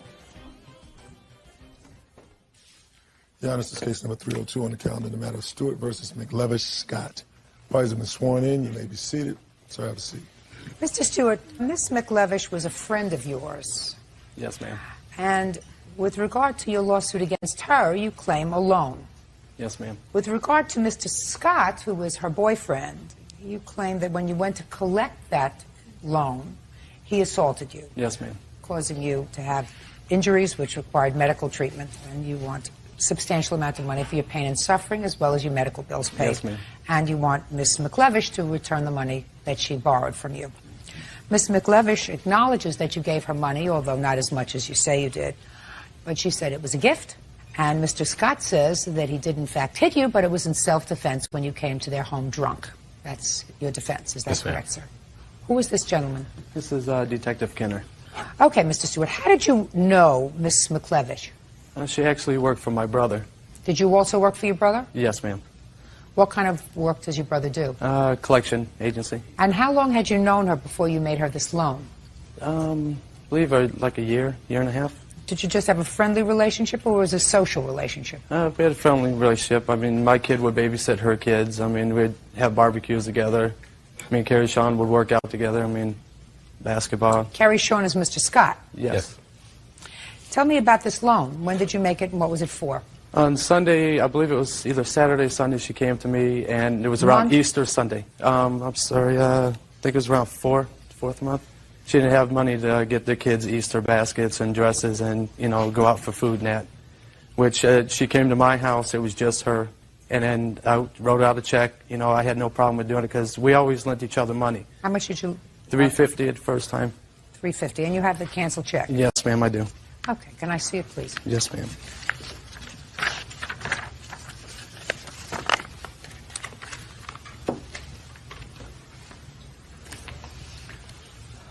Okay. Okay, so April 24th, and then I see another one on April 18th. Yes. For cash, for $850. You have Dawn 400, and who was that? That's Tim? me, yeah. 450. Well, what was that for, sir? That was for, she had, her and Kerry Sean, I guess, had wrote a bad check at a pizza place in Coeur d'Alene. And they wanted me to help, they were going to come after her, so she wanted me to help get her out of that trouble, so I went ahead and lent her the money to cover this check. Which, how much was that? I believe the check was $280, and then she asked for extra money for food, which, you know, I had no problem with doing. Kerry Scott, that's you, $150. Lawn care. What is that for? I put that down for tax reasons. Just for a memo. Well, I know what that means. Did he ever take care of your lawn? No, he didn't. You can't claim that, sir. If you're looking to fool the federal government, you don't come into the court with dirty hands and then say, well, it really wasn't for lawn care. It was really a loan. Yes, ma'am. You're going to eat that. And then house repair. Kerry Scott, $400. Is that the same thing? Yes, it was. Tell me something about these checks, Miss McLevish. Okay, the $350 check that he did write to me was for bills that I have a credit card. I don't have a checking account. It's a checking account with a credit, debit card. And so I use that. I don't write checks. I don't care whether you write checks or not. Did you borrow money from him? He gave me the $350 to pay me back for using my credit card to pay his electric bill and his cell bill because Show me. I don't have those papers because I didn't know court was going to be this soon. The $250, he loaned me $210. The $40 was to Carrie Sean. The $210, I was supposed to pay him back whenever. We borrowed money back and forth, like he said. It was good faith. Then he got in trouble with his brother, with borrowing money from his brother. And then on the week before the July 16th, like the 7th, whatever that Friday is, he called my house from midnight till 3:30, telling me that I owe him money. I need to pay this money back. Stop. Mr. Scott, what about these little checks to you? $30, $100. What's all this for? Tim wrote those checks for me because he wanted me to do him a favor. That's ahead. why he put them bogus. That's why he put the bogus. Just a second. He gave you these checks. The checks were paid. What were they for, sir? The truth? No, I'm here asking you to lie. The truth. The truth. Tim asked me to call the man to get him some drugs. And that's why he put the falsified DDR care and the house repairs. Just a minute. So that's he what gave that you, was for. So he gave you this money. Yes. Because you had a drug connection. Yes. And so you took this money and purchased drugs. And gave them to Tim. Purchased drugs and gave them to him. And gave them to Tim. And that's why you put the fake. Yeah. Do you love it? Never ceases to amaze me. Me too. In what county, Mr. Scott, were you making these drug purchases? Kootenai County, Idaho. And from where were you making these drug purchases? No, look at me. I knew a guy. I called him and... You knew a guy? Yeah. What's his first name? His dude named George. And you said you called him? Mm-hmm. What's his phone number? I can't remember the number. Where did you meet George to get the drugs? I met George right by Tim's house. Tim knows the same dude. Are you from the same county? Yes, ma'am. Oh, good. You taking this all down? Yes, ma'am. You love it, right? Oh, yes. Like shooting fish in a barrel. There'll be a phone call made tomorrow morning. You love it. Yes, ma'am. Me too. Now, what kind of drugs did you purchase, sir? That was marijuana. Have you ever been incarcerated, Mr. Scott? Yes. For what? Robbery. Anything else? Yep. DWI. Anything else? Assault. Anything else? Never drugs? No. So this was a new venture for you? I just want to know, this was a new venture? Yep, I guess so. Okay. And when he gave you this money and you purchased the drugs, how much of a commission did you keep for yourself? I didn't get any commission. So you were just being a good friend? Hey, I hooked Tim up. Tim probably give me a piece. Tim would give me a piece every now and again, you know. Just a minute. So that... I smoke marijuana. Just a minute. So you bought the marijuana. Yeah. You didn't take a commission. No, I didn't take anything. But you took it in kind. You took some marijuana. You said, I'll get it for you. You give me the money and give me some of the marijuana. That's what he did. And that's what he did. Well, that's your commission. And you didn't resell it. You used it yourself. Yeah. Don't you wish it was all this easy, Detective? Oh, yes, ma'am. Judge Judy continues in a moment. Stewart says, former friend Dawn McLevish and her boyfriend, Carrie Sean Scott, owe for unpaid loans and an assault. Carrie Sean says Tim entered their home uninvited, so he punched him. You decided to go get your money back. Yes, ma'am. Tell me what happened. Well, I went... When did you decide to get your money back? After, I think it's been like 6 months went by. After I lost my job over it. She was supposed to repay me out of her check, you know, and next thing I know, I hear that I have to wait till she gets her settlement because she was in an auto accident, which that's not the agreement that we had. What was the agreement when you that gave she her would this pay money? me in full out of her check. Well, what happened when you went over there, sir? You went over. Well, when I got there, we had some words, and then we had, like we usually do. Then everything settled down, and then those two went in the house, and next thing I know, I turn around and I'm sitting there getting hit, and I'm picking myself off the ground. I mean, I didn't expect that from him at all. What day was this, sir, when you went over there to get your money? July 16th. 7/16. Now I'll hear you. On the money, when I offered to pay it, he called me on Friday and said he wanted the money, the Friday before. I said, when I get paid, I'll give you something, or if my settlement comes in, I'll give you something by then. He said, my job's in jeopardy. Now I don't owe him the money. I owe his brother the money because he loaned money from his brother. So on Monday I went to work. I said, Jeff was my boss, his brother. What's going on? Is my job in jeopardy? He said, no, you owe me the money. How much do you owe him?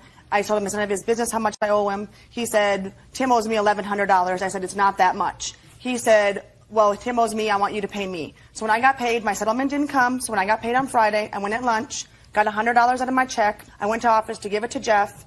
Jeff said, that's not how much. That's not the deal. He doesn't want any of the money. Save it, keep it. And I was fired. Okay. And so then I left on my bicycle.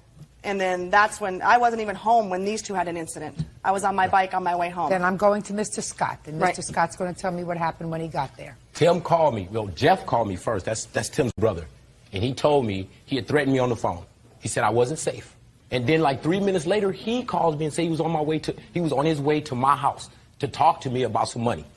I told Tim, I said, Tim, don't come to my house because I don't owe you anything. Next thing you know, I went back in my house. He was pulling up in my driveway. I went outside. I told Tim to leave. I say, Tim, get off the property, leave. Tim gets out of his car. He comes to the door. I go back in again. Then he hits the door, and then he turns the knob. And that's when he got punched. As he walked in the door, did you say anything to him? Did I say anything when he came in? No. Yes. No, right you then. Just hit him. You just hit him. Yes. Now, Detective, do you know anything about this case? Yes, ma'am. I'd like to hear you, sir. The last name? Kenner? Kenner. How did you become familiar with this case, sir? I was assigned the follow-up case. And tell me what you did during the course of your investigation. Well, it was a day later, and I started making phone calls. First, I talked with Jeff Stewart and then Tim Stewart himself. And I tried to contact Mr. Scott himself, but I couldn't get through on the phone. As a result of your investigation, what did you ascertain, Detective Kenner? I felt that I could submit it for battery charges against Mr. Scott, and I did file that with the Post Falls prosecutor. And while I was still attempting to get a hold of Mr. Scott, I had received what's called a screening report back, and the charges on the battery were declined by the prosecutor. Do you know why? Yes, I do, ma'am. It's in the report. Do you have? Is the report here? I believe you have a copy of it. Yes. You have pictures of your injuries, sir? Yes, ma'am. I'd like to see them, please. Hey, it says right here, I have the right to smack Tim by the state of Idaho. I have the right to do that. I would like to see where it says. Here you go. Yeah, right here. I'd like to see that. Right there. It says it right there. It says I have the right to smack it. That's why I wasn't prosecuted. It says it right there on the paper. Oh. No. Are you telling me that I'm supposed to accept the word of the Post Falls City prosecutor? I don't. Well, that's Do you understand? That's you the court understand? I was going to. Let me explain something to you. Post Falls City prosecutor, age 37. I don't know. Judge, age unknown to you. Right. Experience 40 years, longer than Post Falls City prosecutor has been alive. Did you also tell the Post Falls City prosecutor that you were selling drugs? No, I don't sell drugs. Oh, sure you do. No, I don't. Ooh, No, Detective Kenner's going to tell you sold drugs, right? Yes, ma'am. Yes, No, you can't. ma'am. Yes, ma'am. Sold drugs. You know what you sold drugs for, according to your own testimony, What was sir, that? today? What was that? For drugs. No. You sold drugs because you bartered them. Doesn't make any difference whether you got money or drugs. You want the drugs to smoke, so you acted as a go-between, but your payment was drugs. It's no different than getting drugs for payment or getting money for payment. Detective Kenner's going to explain that to you, probably tomorrow. Well, let him. I don't sell drugs. He can't arrest me for that. So I'm not worried about Detective Kenner. I'm not worried about him. Mr. Stewart, what did you hope to accomplish when you went to the house that day? Try to retrieve my money. Okay. And That's all. did you know that Miss McLevish wasn't at home? Yes, ma'am. So why did you go over to speak to him? Because he's the man of the house, and he usually likes handling the business. And I'd rather talk to him face to face since it went to, to help his family out. You brought it to And me. if I'd have known this, I would have never lent the money in the first place to get into something like this. It's just not worth it. Did he tell you to leave when you drove up? No, ma'am, he didn't. Did he tell you? I was even at the point where I was sitting on his porch. I was sitting on the porch while he was standing right there next to me. But there came a point, I'm not stupid, there came a point where he told you to leave. That I can't recall, honestly. When you say you can't recall honestly, had you been drinking that Because me and day? him's never got into it before. Never had any altercation or even a Oh, yell I match. assume or... not, because he says he was your drug dealer.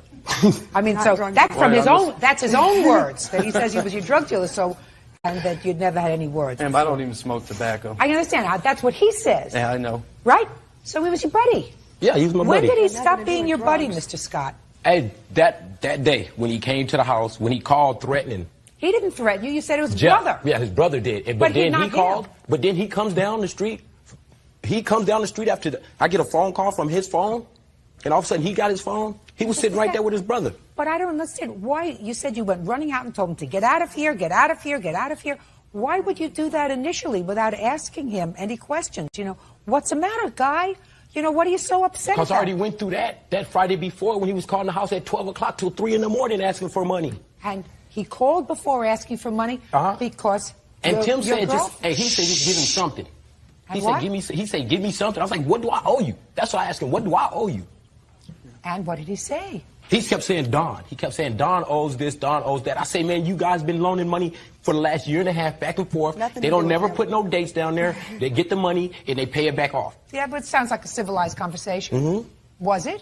Not from 12 Not from 12 3:30. o'clock till 3 in the morning when he was calling from a bar and we Drunk. was in the house sleep. Ringing my phone off the hook. From 12 to 3, he would not stop calling. That would Mr. be me. Stewart, were you calling them? That would be you. ma'am, I had to That would be you. unplug my phone because he would not stop calling. Well, you say that he came to your house Yep. and he smelled of liquor. You left that out. You didn't say anything about liquor today.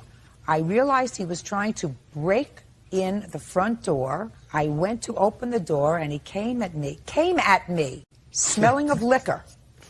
I asked one last time for him to leave, none of which you testified to today, and in self-defense I hit him. Hey, Tim What came you- to my house. Tim came to my house, smelling of liquor, and once I told him to leave, and he don't leave. Hey, like they say, I got the right to do what I got to do to remove him, and that's what I did. Okay.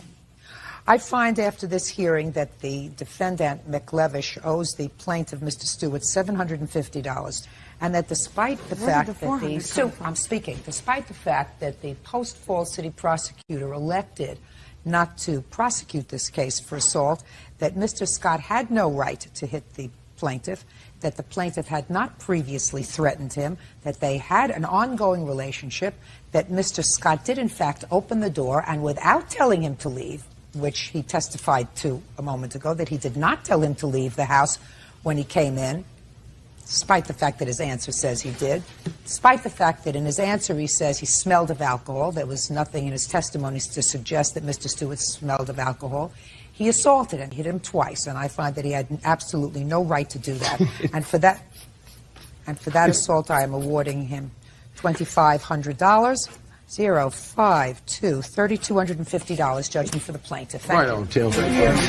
If I had to do it all over again, I wouldn't have went through the money just to save a friendship. Like I told him when I got fired, if they dropped dead today, my life would not change one breath. Tim wanted his. I could hook him up. I hooked him up. Now that was it. I don't even smoke cigarettes. Oh, there'll be some pursuance. What can they do to me? They'll have to come to my house and prove that I do that. I don't sell no drugs, so it doesn't matter. I'll make a couple of phone calls tomorrow when I get back in the office. Cynthia Zane is suing her ex-boyfriend, handyman George Flores, for the money she paid him to work on her house. George says Cynthia never let him finish the job. He is countersuing for his out-of-pocket expenses. Now, this is case number 274 on the calendar in the matter of Zane versus Flores. Parties have been sworn in, Judge. You may be seated. Folks, have a seat, please. Ms. Zane, according to what I read, you met the defendant in May of 2004. Where did you meet him? I met him at a neighborhood bar. Remember what date in May? It was the first Friday in May. I think it was the 6th. According to you, you and the defendant had a romantic relationship. Correct. And there came a time when he needed some money. 2 or 3 separate occasions. You loaned him the money, and the repayment was supposed to be work done in your home by the defendant. You paid him the money. Correct. He never did the work. Or he started the work but never completed it. And some he never did. Well, he didn't do very much. And so you want the money back. Correct.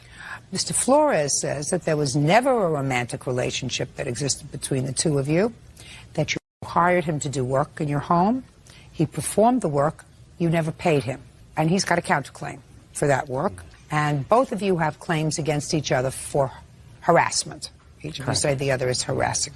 So, what was the first loan, how much, and how did you give him the money? I gave the money to him in cash. For what? It was for an automobile. When was that? That was June 6th, 2004. And how much was it? It was for $750. So you gave him $750 then, and how was he supposed to pay you back that money? He was supposed to perform work on my house. What work, specifically, for the $750? Okay, he was supposed to finish the trim around his sunroom, install a bathroom vanity and sink, repair to bathroom tile, cleaning, caulking, and treating mold and mildew. I see you're looking at something. What is it that you're looking at? I'm looking at the receipts he signed. Can I see them, please?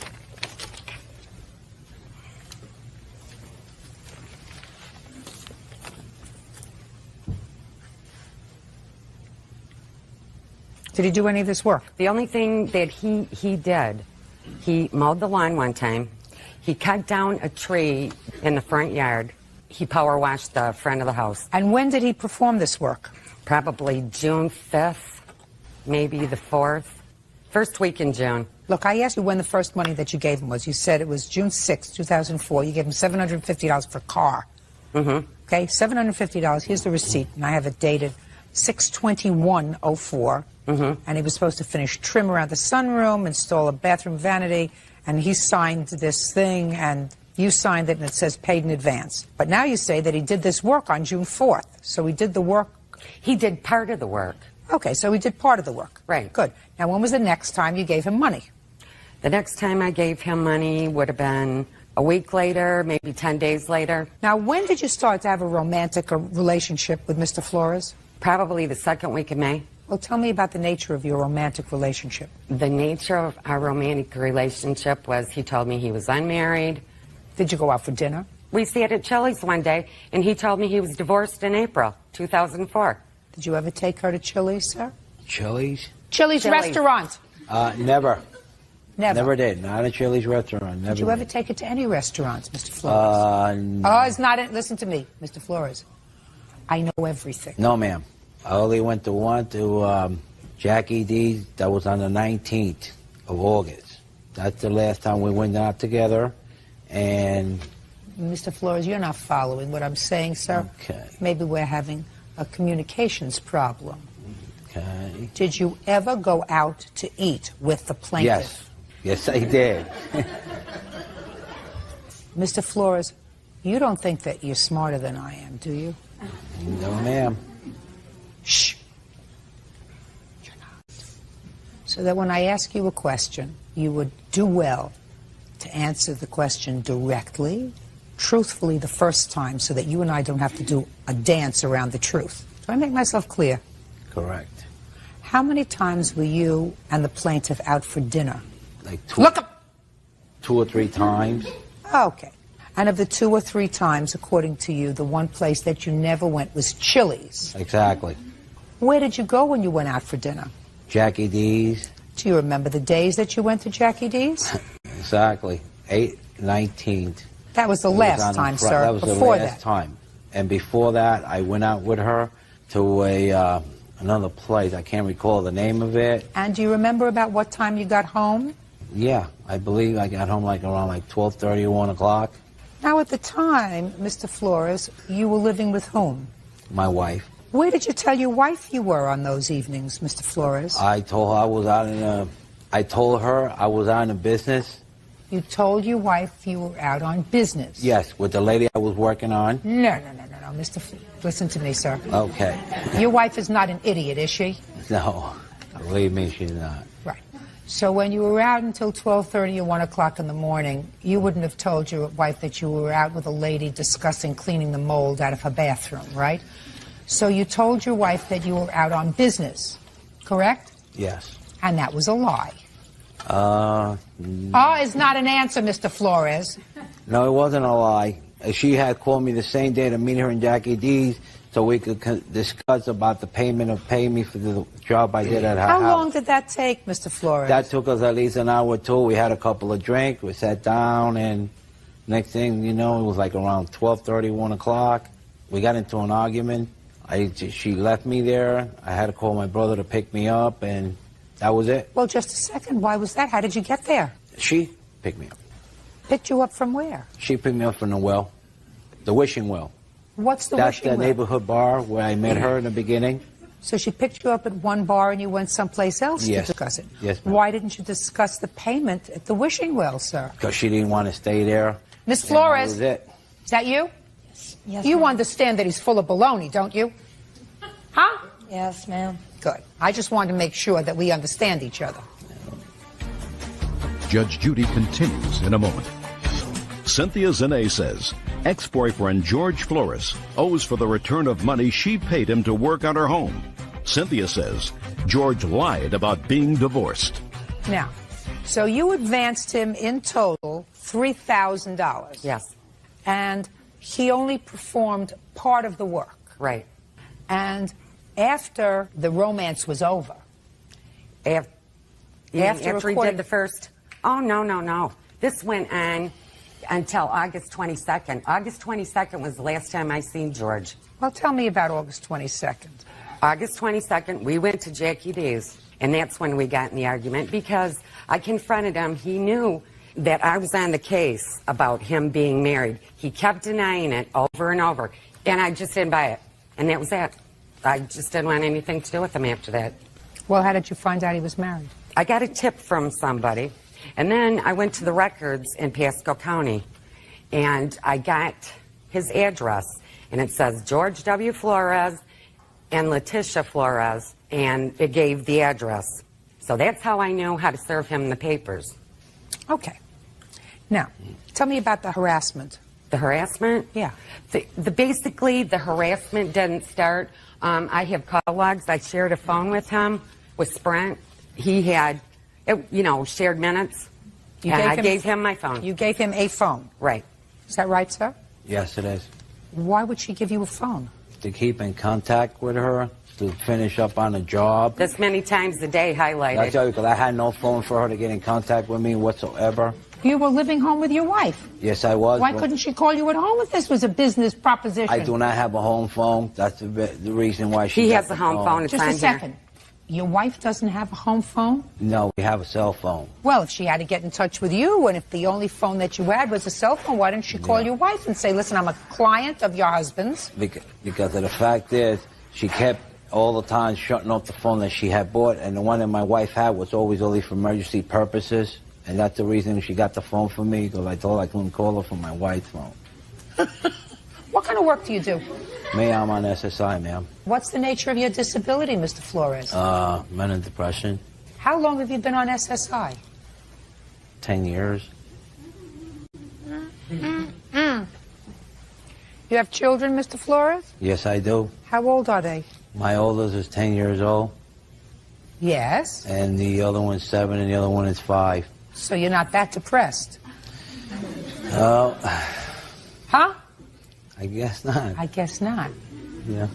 And I'm real interested in your counterclaim, because your counterclaim is for $3,000. Because according to you, Mr. Flores, you had a verbal contract with the plaintiff for $2,500 to do labor on her home. Exactly. So you're not too depressed to do labor, because you say you completed the work. Isn't that right? Right. So it's rather interesting. Social Security Administration is really going to be interested in the fact that somebody who suffers for 10 years from manic depression is able to do heavy manual labor in somebody's house for $2,500 in cash. Well, it was basically... Well, what? Well, basically, when she hired me, it was only to clean up the house. Is this the first time in 10 years, Mr. Flores, Yes. that you performed manual labor? Yes, ma'am. Really? Yes, ma'am. So you're telling me in 10 years, sir, aside from making 2 or 3 children, the only work that you've done was for the plaintiff in the amount of $2,500 for which you were not paid. Is that what you're telling me? Yes, ma'am. And it was just your bad luck that that job ended you up in court before me. Yes, ma'am. And you're going to get to tell that story all over again, Mr. Flores, to the Social Security Administration, because I'm going to see to it that they get the tape. Do we understand each other? Yes, ma'am. Very good. Okay.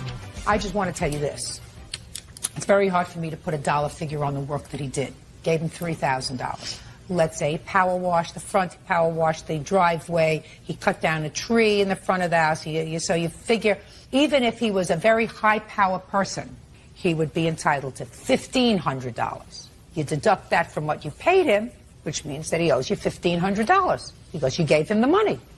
I believe that you gave him the money, and I believe that he did not perform the work satisfactorily. And I do not believe that he performed the work and you didn't give him any money, which is what he says, because he's a scam artist. And he's been scamming people of the United States of America for 10 years. He has. I know that.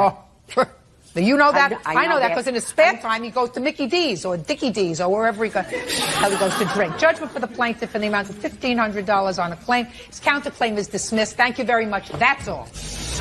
Parties are excused. You may step out. George is a scammer. I got caught up in it. 3 months later, I finally figured him out. She needed help fixing up her house and stuff. At the time, I said, sure, why not? He was married. He told me he was not married. We may end up getting divorced over this, yes. Lying all around. He's a chronic, compulsive liar. Basically, one thing led to another. And this is it. I'm here. Next case. All parties in the matter of Hart versus Armstrong. Step forward, please. 24-year-old receptionist Valeska Hart is suing her former neighbor, 24-year-old production assistant Brian Armstrong, for the cost to repair her vacuum cleaner. Brian says he borrowed the vacuum to clean his apartment after it was egged. Is that the offending vacuum cleaner? Yes, it is. Okay. Mr. Armstrong, you are Miss Harp's neighbor, or were Miss Harp's neighbor. And according to what I read, somebody or some group of people decided, I haven't said anything yet. Why do you have this silly look on your face? Just listening. Good. Listen intently. I am. Somebody egged your apartment. Yeah. Made a big mess all over the place. And you went next door and asked Miss Harp if you could borrow her vacuum cleaner. Miss Harp says that when you returned the vacuum cleaner to her after having tried to vacuum up all this wet slop that was all over your carpet, that the vacuum cleaner didn't work anymore and it was ruined. And Mr. Armstrong, you say that it seemed to work just fine when you brought it home. Yeah. Does it work anymore? Now it does because I had it fixed. Do you have a bill? Yes, I do. When was your apartment egged, Mr. Armstrong? About last weekend in April. By whom? I have no idea. Did you make a police report? No, it was reported to the management downstairs, but I don't think any police. Not them, you. Why didn't you report it to the police? That somebody egged my house? That someone vandalized your home. It was all cleaned up by the apartment building. It wasn't a big deal. They cleaned up your apartment? Yeah. They repainted the whole out front. Outside, they cleaned it. Who cleaned the inside of your apartment? That was me. Why did you use that vacuum cleaner to clean up all the wet stuff in your apartment? I didn't clean up any wet stuff. What happened was my sliding door was open, so some of the eggs, 2 or 3, had gotten inside. And a couple days later, when I cleaned it up, there was like dry yolk and stuff on the carpet. I resolved it out, scrubbed it out, and then there were still some eggshells on the ground, stuff like that. But it wasn't sloppy wet like you were describing. I didn't describe it. She described it in her complaint. Okay. Tell me what happened when he returned the vacuum cleaner. When the vacuum was returned to me, the outside bag, not the inside bag that you changed, but the outside bag was completely soaking wet. You could have wrung it, and you lifted it up, and there was gooey stuff coming out of it. On the metal part, there was eggshells, When he returned it to you, did you say anything to him about the condition? Yes, I did. What did you say to him? I said this is leaking because he put it back into the closet where it was, and it wasn't a carpeted area, and I was cleaning up the area, and I said, I'm going to have to take this in to get it fixed and to get it cleaned, and you're going to have to pay for it. And he said? How much do you think that will cost? And I said, I'm not sure. And it's impossible for her to say that there's leaking stuff coming out of the bottom because I didn't vacuum up any. Did you use the words to her, Mr. Armstrong, how much do you think that will cost? Almost not an answer. Why don't you have a vacuum of your own? I don't know. You have an apartment that has carpeting? I do. So how do you clean the carpeting? With the tweezers? Sometimes. I don't find you adorable. How do you clean your carpeting? I don't. How long have you lived there? Maybe 6 months now. And you don't clean the carpeting? I did when she lived there. When who lived there? Val lived across the way. So you borrowed her vacuum cleaner frequently? Maybe once previous to the incident. So in the 6 months that you lived there, you vacuumed your carpet twice? Is that right? Maybe 3 times, yeah. Whose vacuum did you borrow the third time? You're making it up as you're going along, sir. I mean, I don't know how many times I vacuumed my carpet, to be honest with you. How many times had he borrowed your vacuum? I don't know. Once prior to the incident. How many times a day do you shower? Once. Laundry? Every month, maybe. Yeah, do you turn your underwear? Sometimes. Judgment for the plaintiff in the amount of $200.29. Thank you. Excuse, you may step out. After I got it fixed, I said, you owe me $200.28. I didn't break the vacuum. When I returned it, it was still working. He got drunk one night and had nothing to do afterwards, so he was egging people off of his balcony. That's true. And now the next case. All party in the matter of Demmons versus Anise. Step forward, please. 22-year-old student Crystal Demmons is suing her ex-boyfriend, 25-year-old truck driver Anthony Anise, for his share of a trip to Niagara Falls. Anthony is countersuing for unpaid rent. Ms. Demmons, the defendant was your boyfriend for a while. He's not your boyfriend anymore. And the two of you are squabbling at this point in your lives over a little bit of money. So I'm going to make very short shrift of this. And then I'm going to let you get on with your lives. How old are you? 22. And you? 25. It's your claim that he owes you some money for a trip you took together when you were still dating. He says he paid you for that trip, and he says you owe him money for rent. Right? Right. How long ago were you dating? We dated from February to July. And when was this trip that you took? We took it in the beginning of April. Where? To Batavia, New York to see some of his friends. And what was your arrangement? The agreement was that we would put the charges on my credit card and he would pay me back the money for the charges. And his friends, because he knew them and everything, also gave us the hotel for a half price. Were you living together in April? No, we were not. Is that right, sir? No. Well, in the beginning it wasn't, but when I got the place, she moved in with me. Were you living together in April or not? No. I'm going to keep this simple. So you weren't living together, and you wanted to go away for a weekend. Yeah. You didn't have money? No, we both wanted to go away, not just me. And it wasn't just to go see my friends. It was to go to Niagara Falls. Did you go to the falls? Yeah. Had you ever seen them before? No. And you? I had seen them before. You wanted to see them together? Yes. How much did it cost you? A total of $220.85. How much did you give her? I gave her $150 in the end of June in cash. Did he give you money? I never received cash from him. When I sold a truck, I gave her cash. That was not for the trip. Just a second. So you did receive cash from him?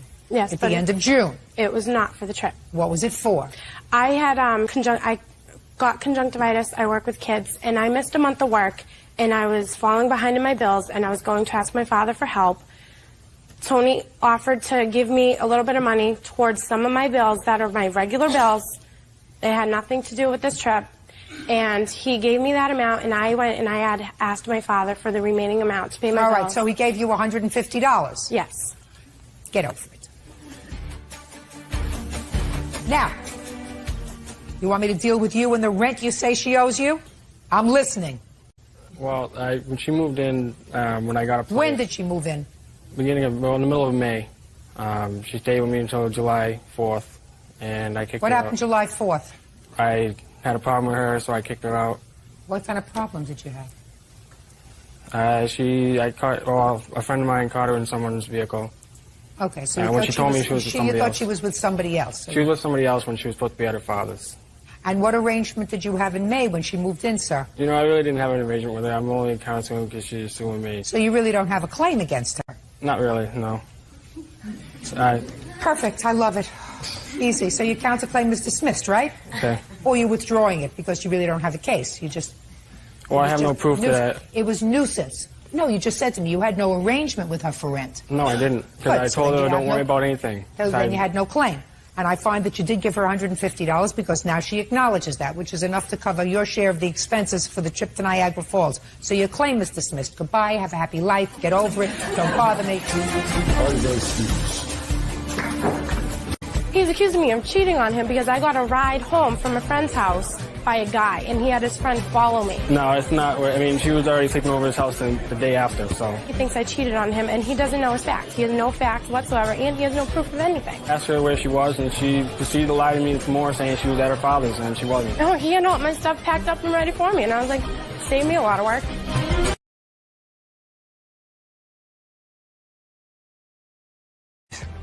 Hello, Judge. Case number 2003, Gaines versus Gaines. Thank you, Kevin. You're welcome. Miss Gaines, you and the defendant are half-sisters. You share the same father. Yes. Have you always had a relationship with your father?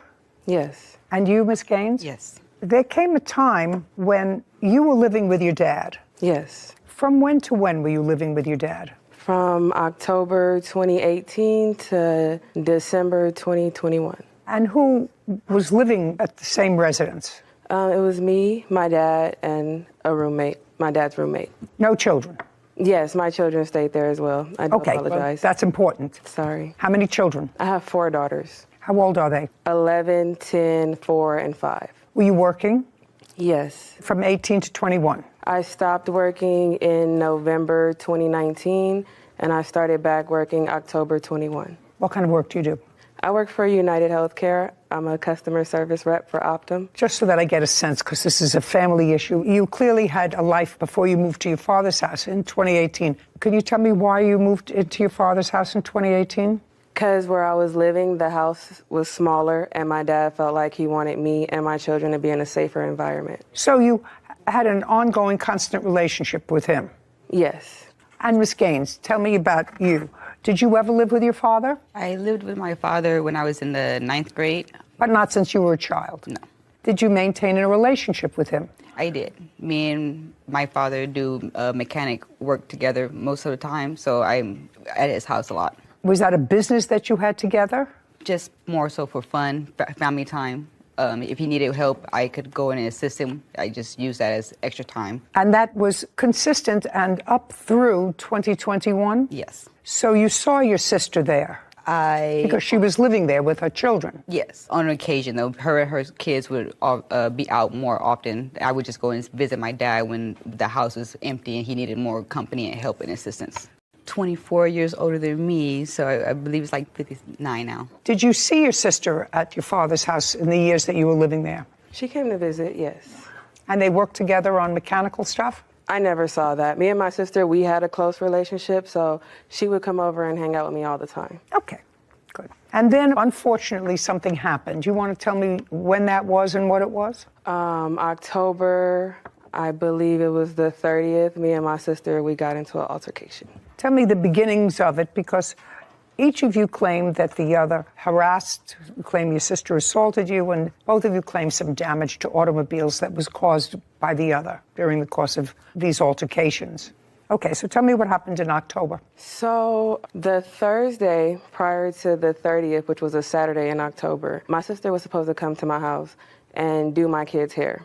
But that was something that I had just asked her to do. Like we said, I stayed with my dad. They were having some issues, so Who was having issues? My sister and my dad. Were you having issues with your father around that time? I was told I was having issues with my father at that time by my sister Jessica. Did you discuss it with your father? I did, and I found out that that was a lie that Jessica had told him, was making up lies to make us not like each other. Okay, so there was some bad feeling about that. Right, so I was inviting her over because she was struggling, and I needed my kids' hair done for picture day. So She was what? Struggling. Struggling. Financially. Okay. So I offered to pay her to do my kids' hair. My dad did inform me that she wasn't able to come to the house, that I needed to go to her house. And I don't really know what her situation was like over there, so I let my dad know I was uncomfortable. And I also let her know our dad said it was not okay for you to come over here with us today.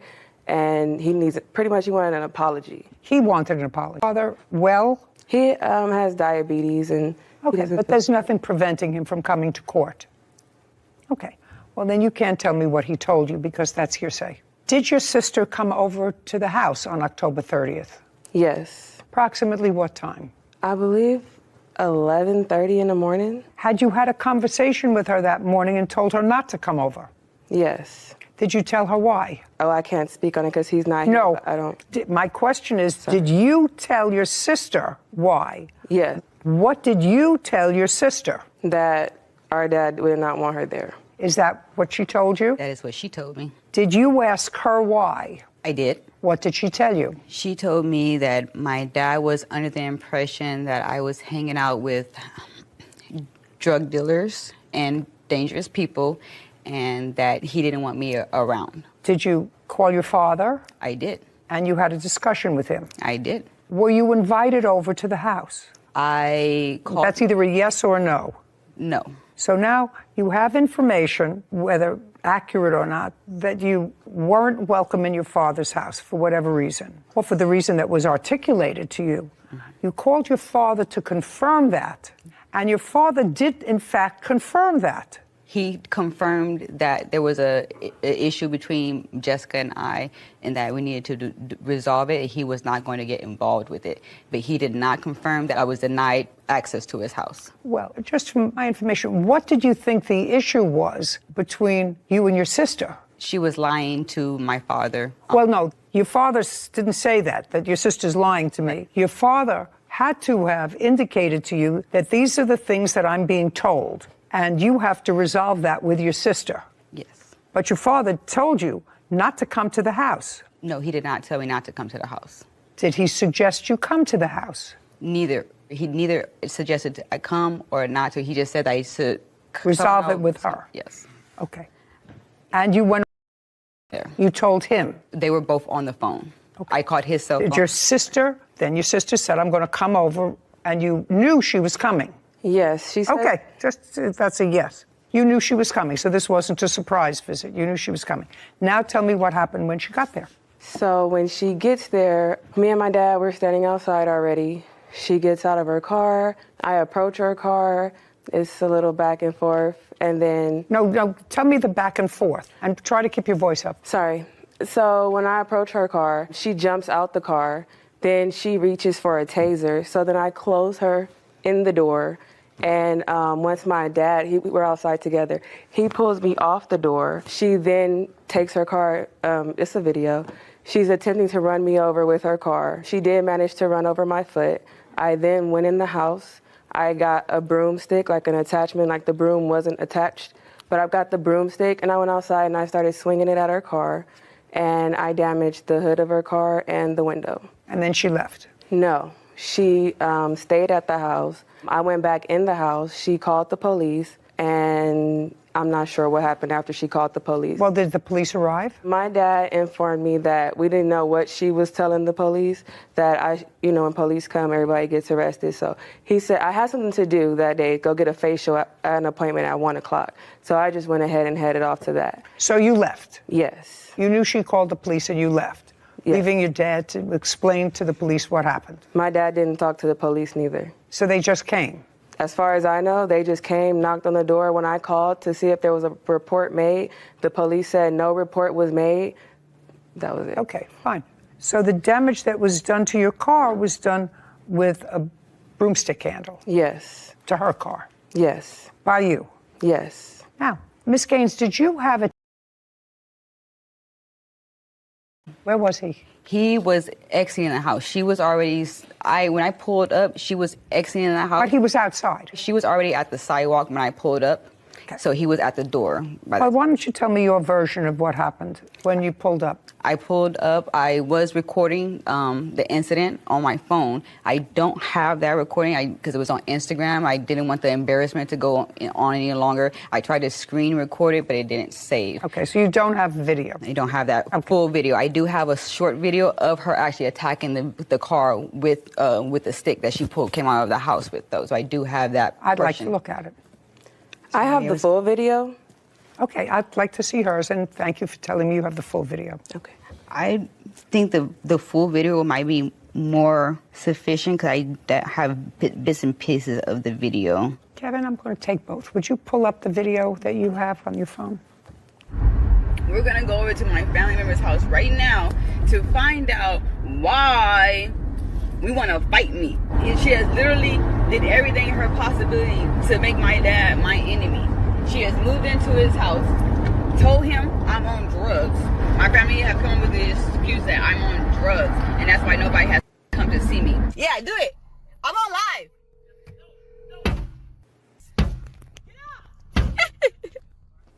First, Ms. Gaines, you do understand that you damaged your sister's car? Yes. Okay, and that you have to pay for that.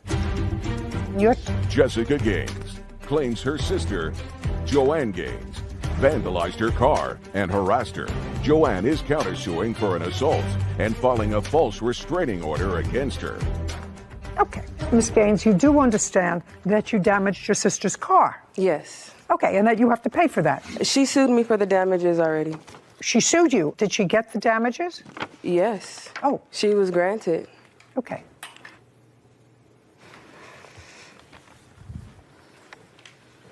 Okay, so you sued her already and you got a judgment. Yeah. That would happen on December the 12th. Just a second. Sorry.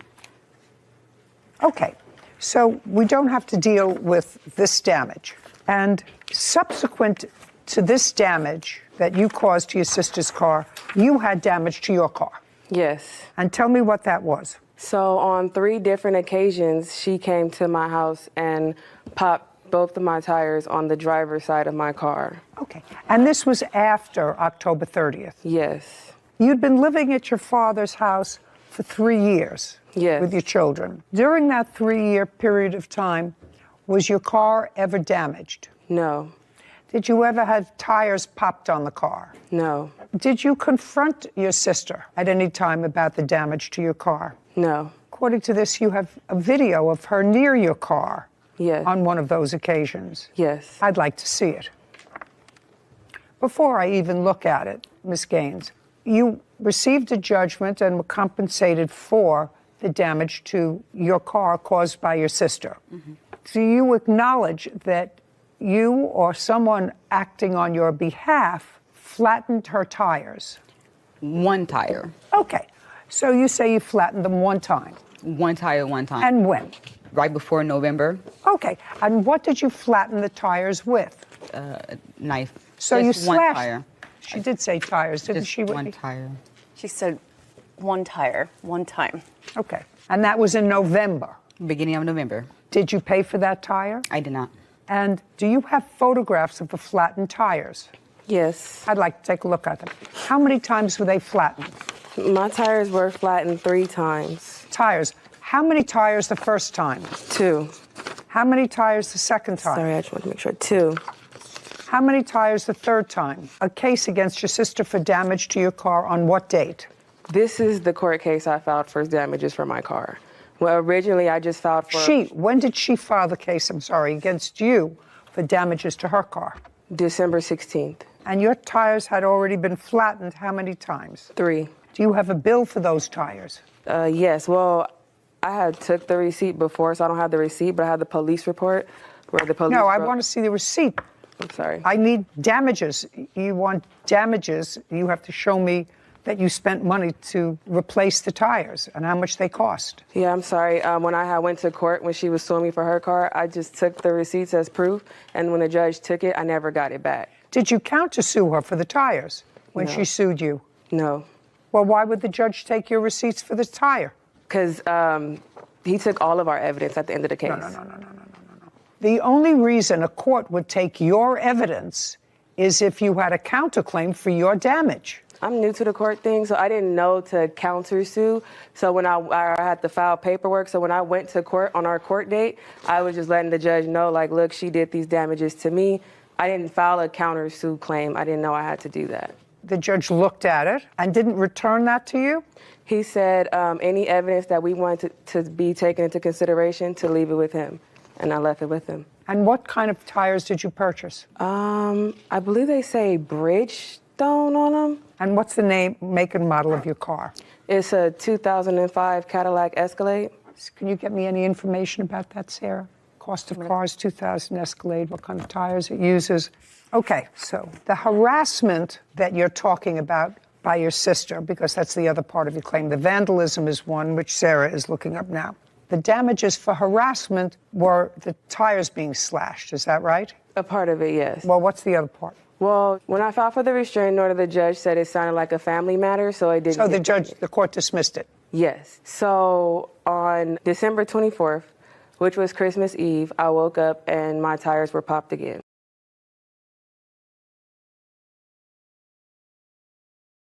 So that if I do go to court again, I have some evidence. Because again, my dad didn't come to court back then. And he was like, I don't think I can do that because then she'll start messing with me and I can't afford to be down in the morning. Okay. And then I was just like, okay, well, at that point, I didn't feel safe there no more because she had already called Children's Services on me. And then every 2 weeks, my tires were being popped. I really couldn't afford it. I got it. Do you recall how much you spent for each tire? Each tire was $120. So you spent a little over $700? Yes. Okay. That's about right from what I'm seeing. Okay.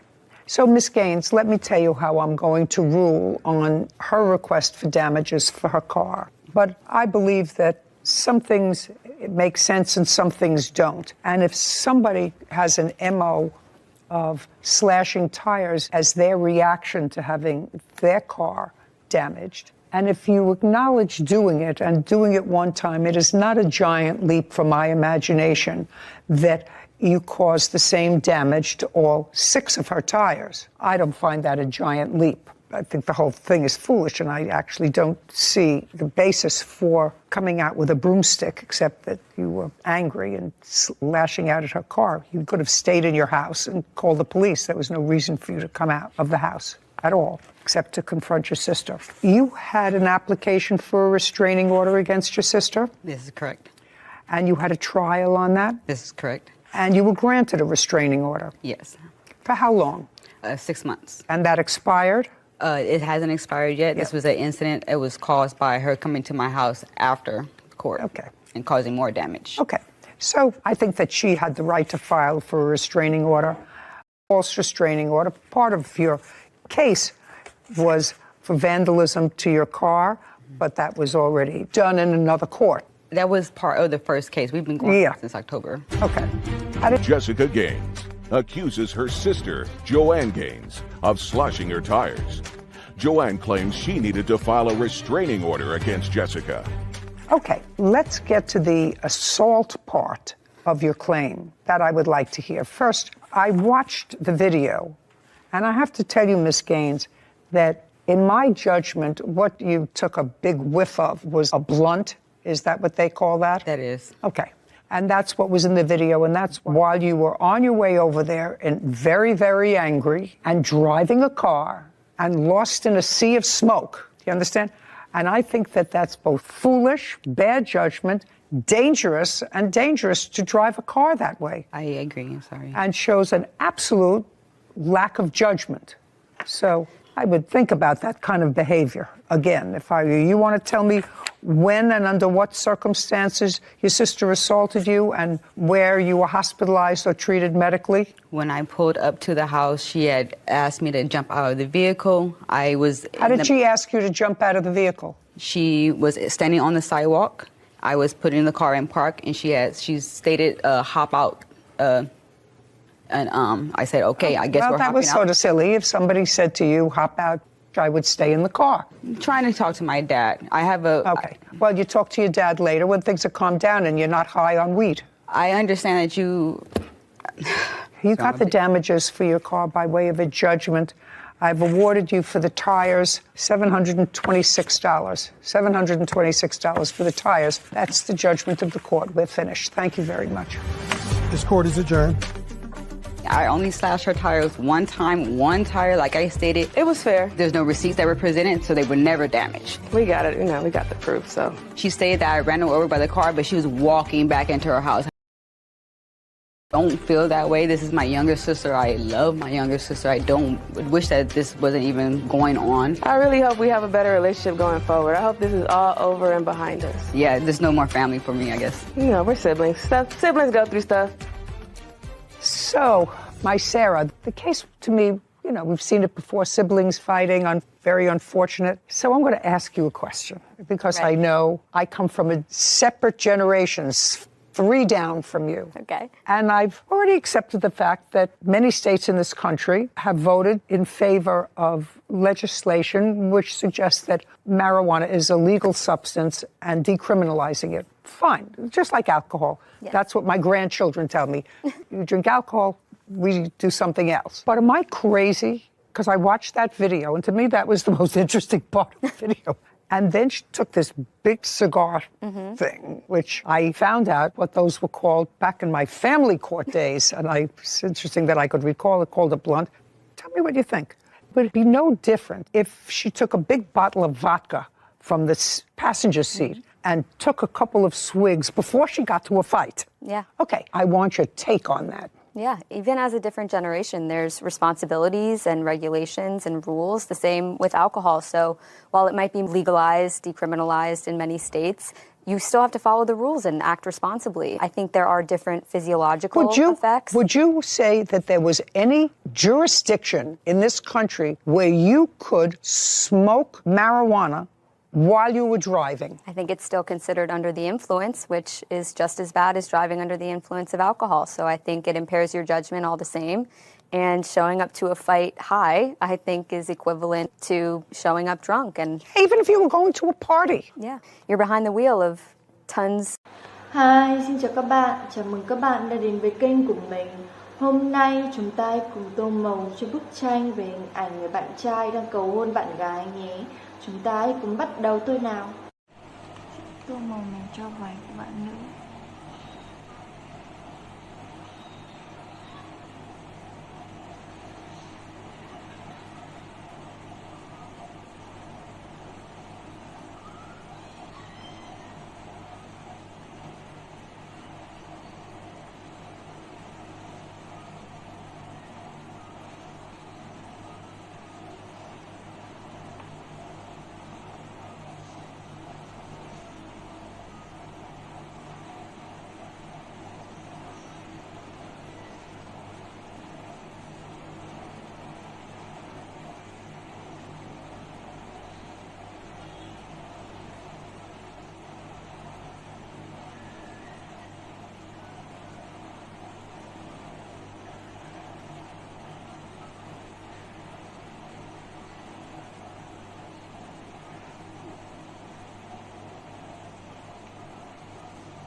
Tóc bạn gái sẽ là màu đen.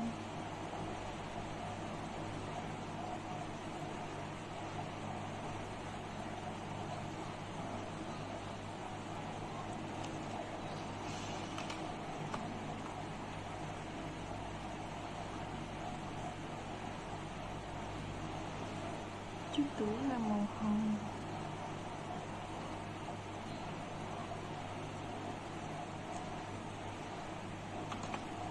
Còn bạn nào màu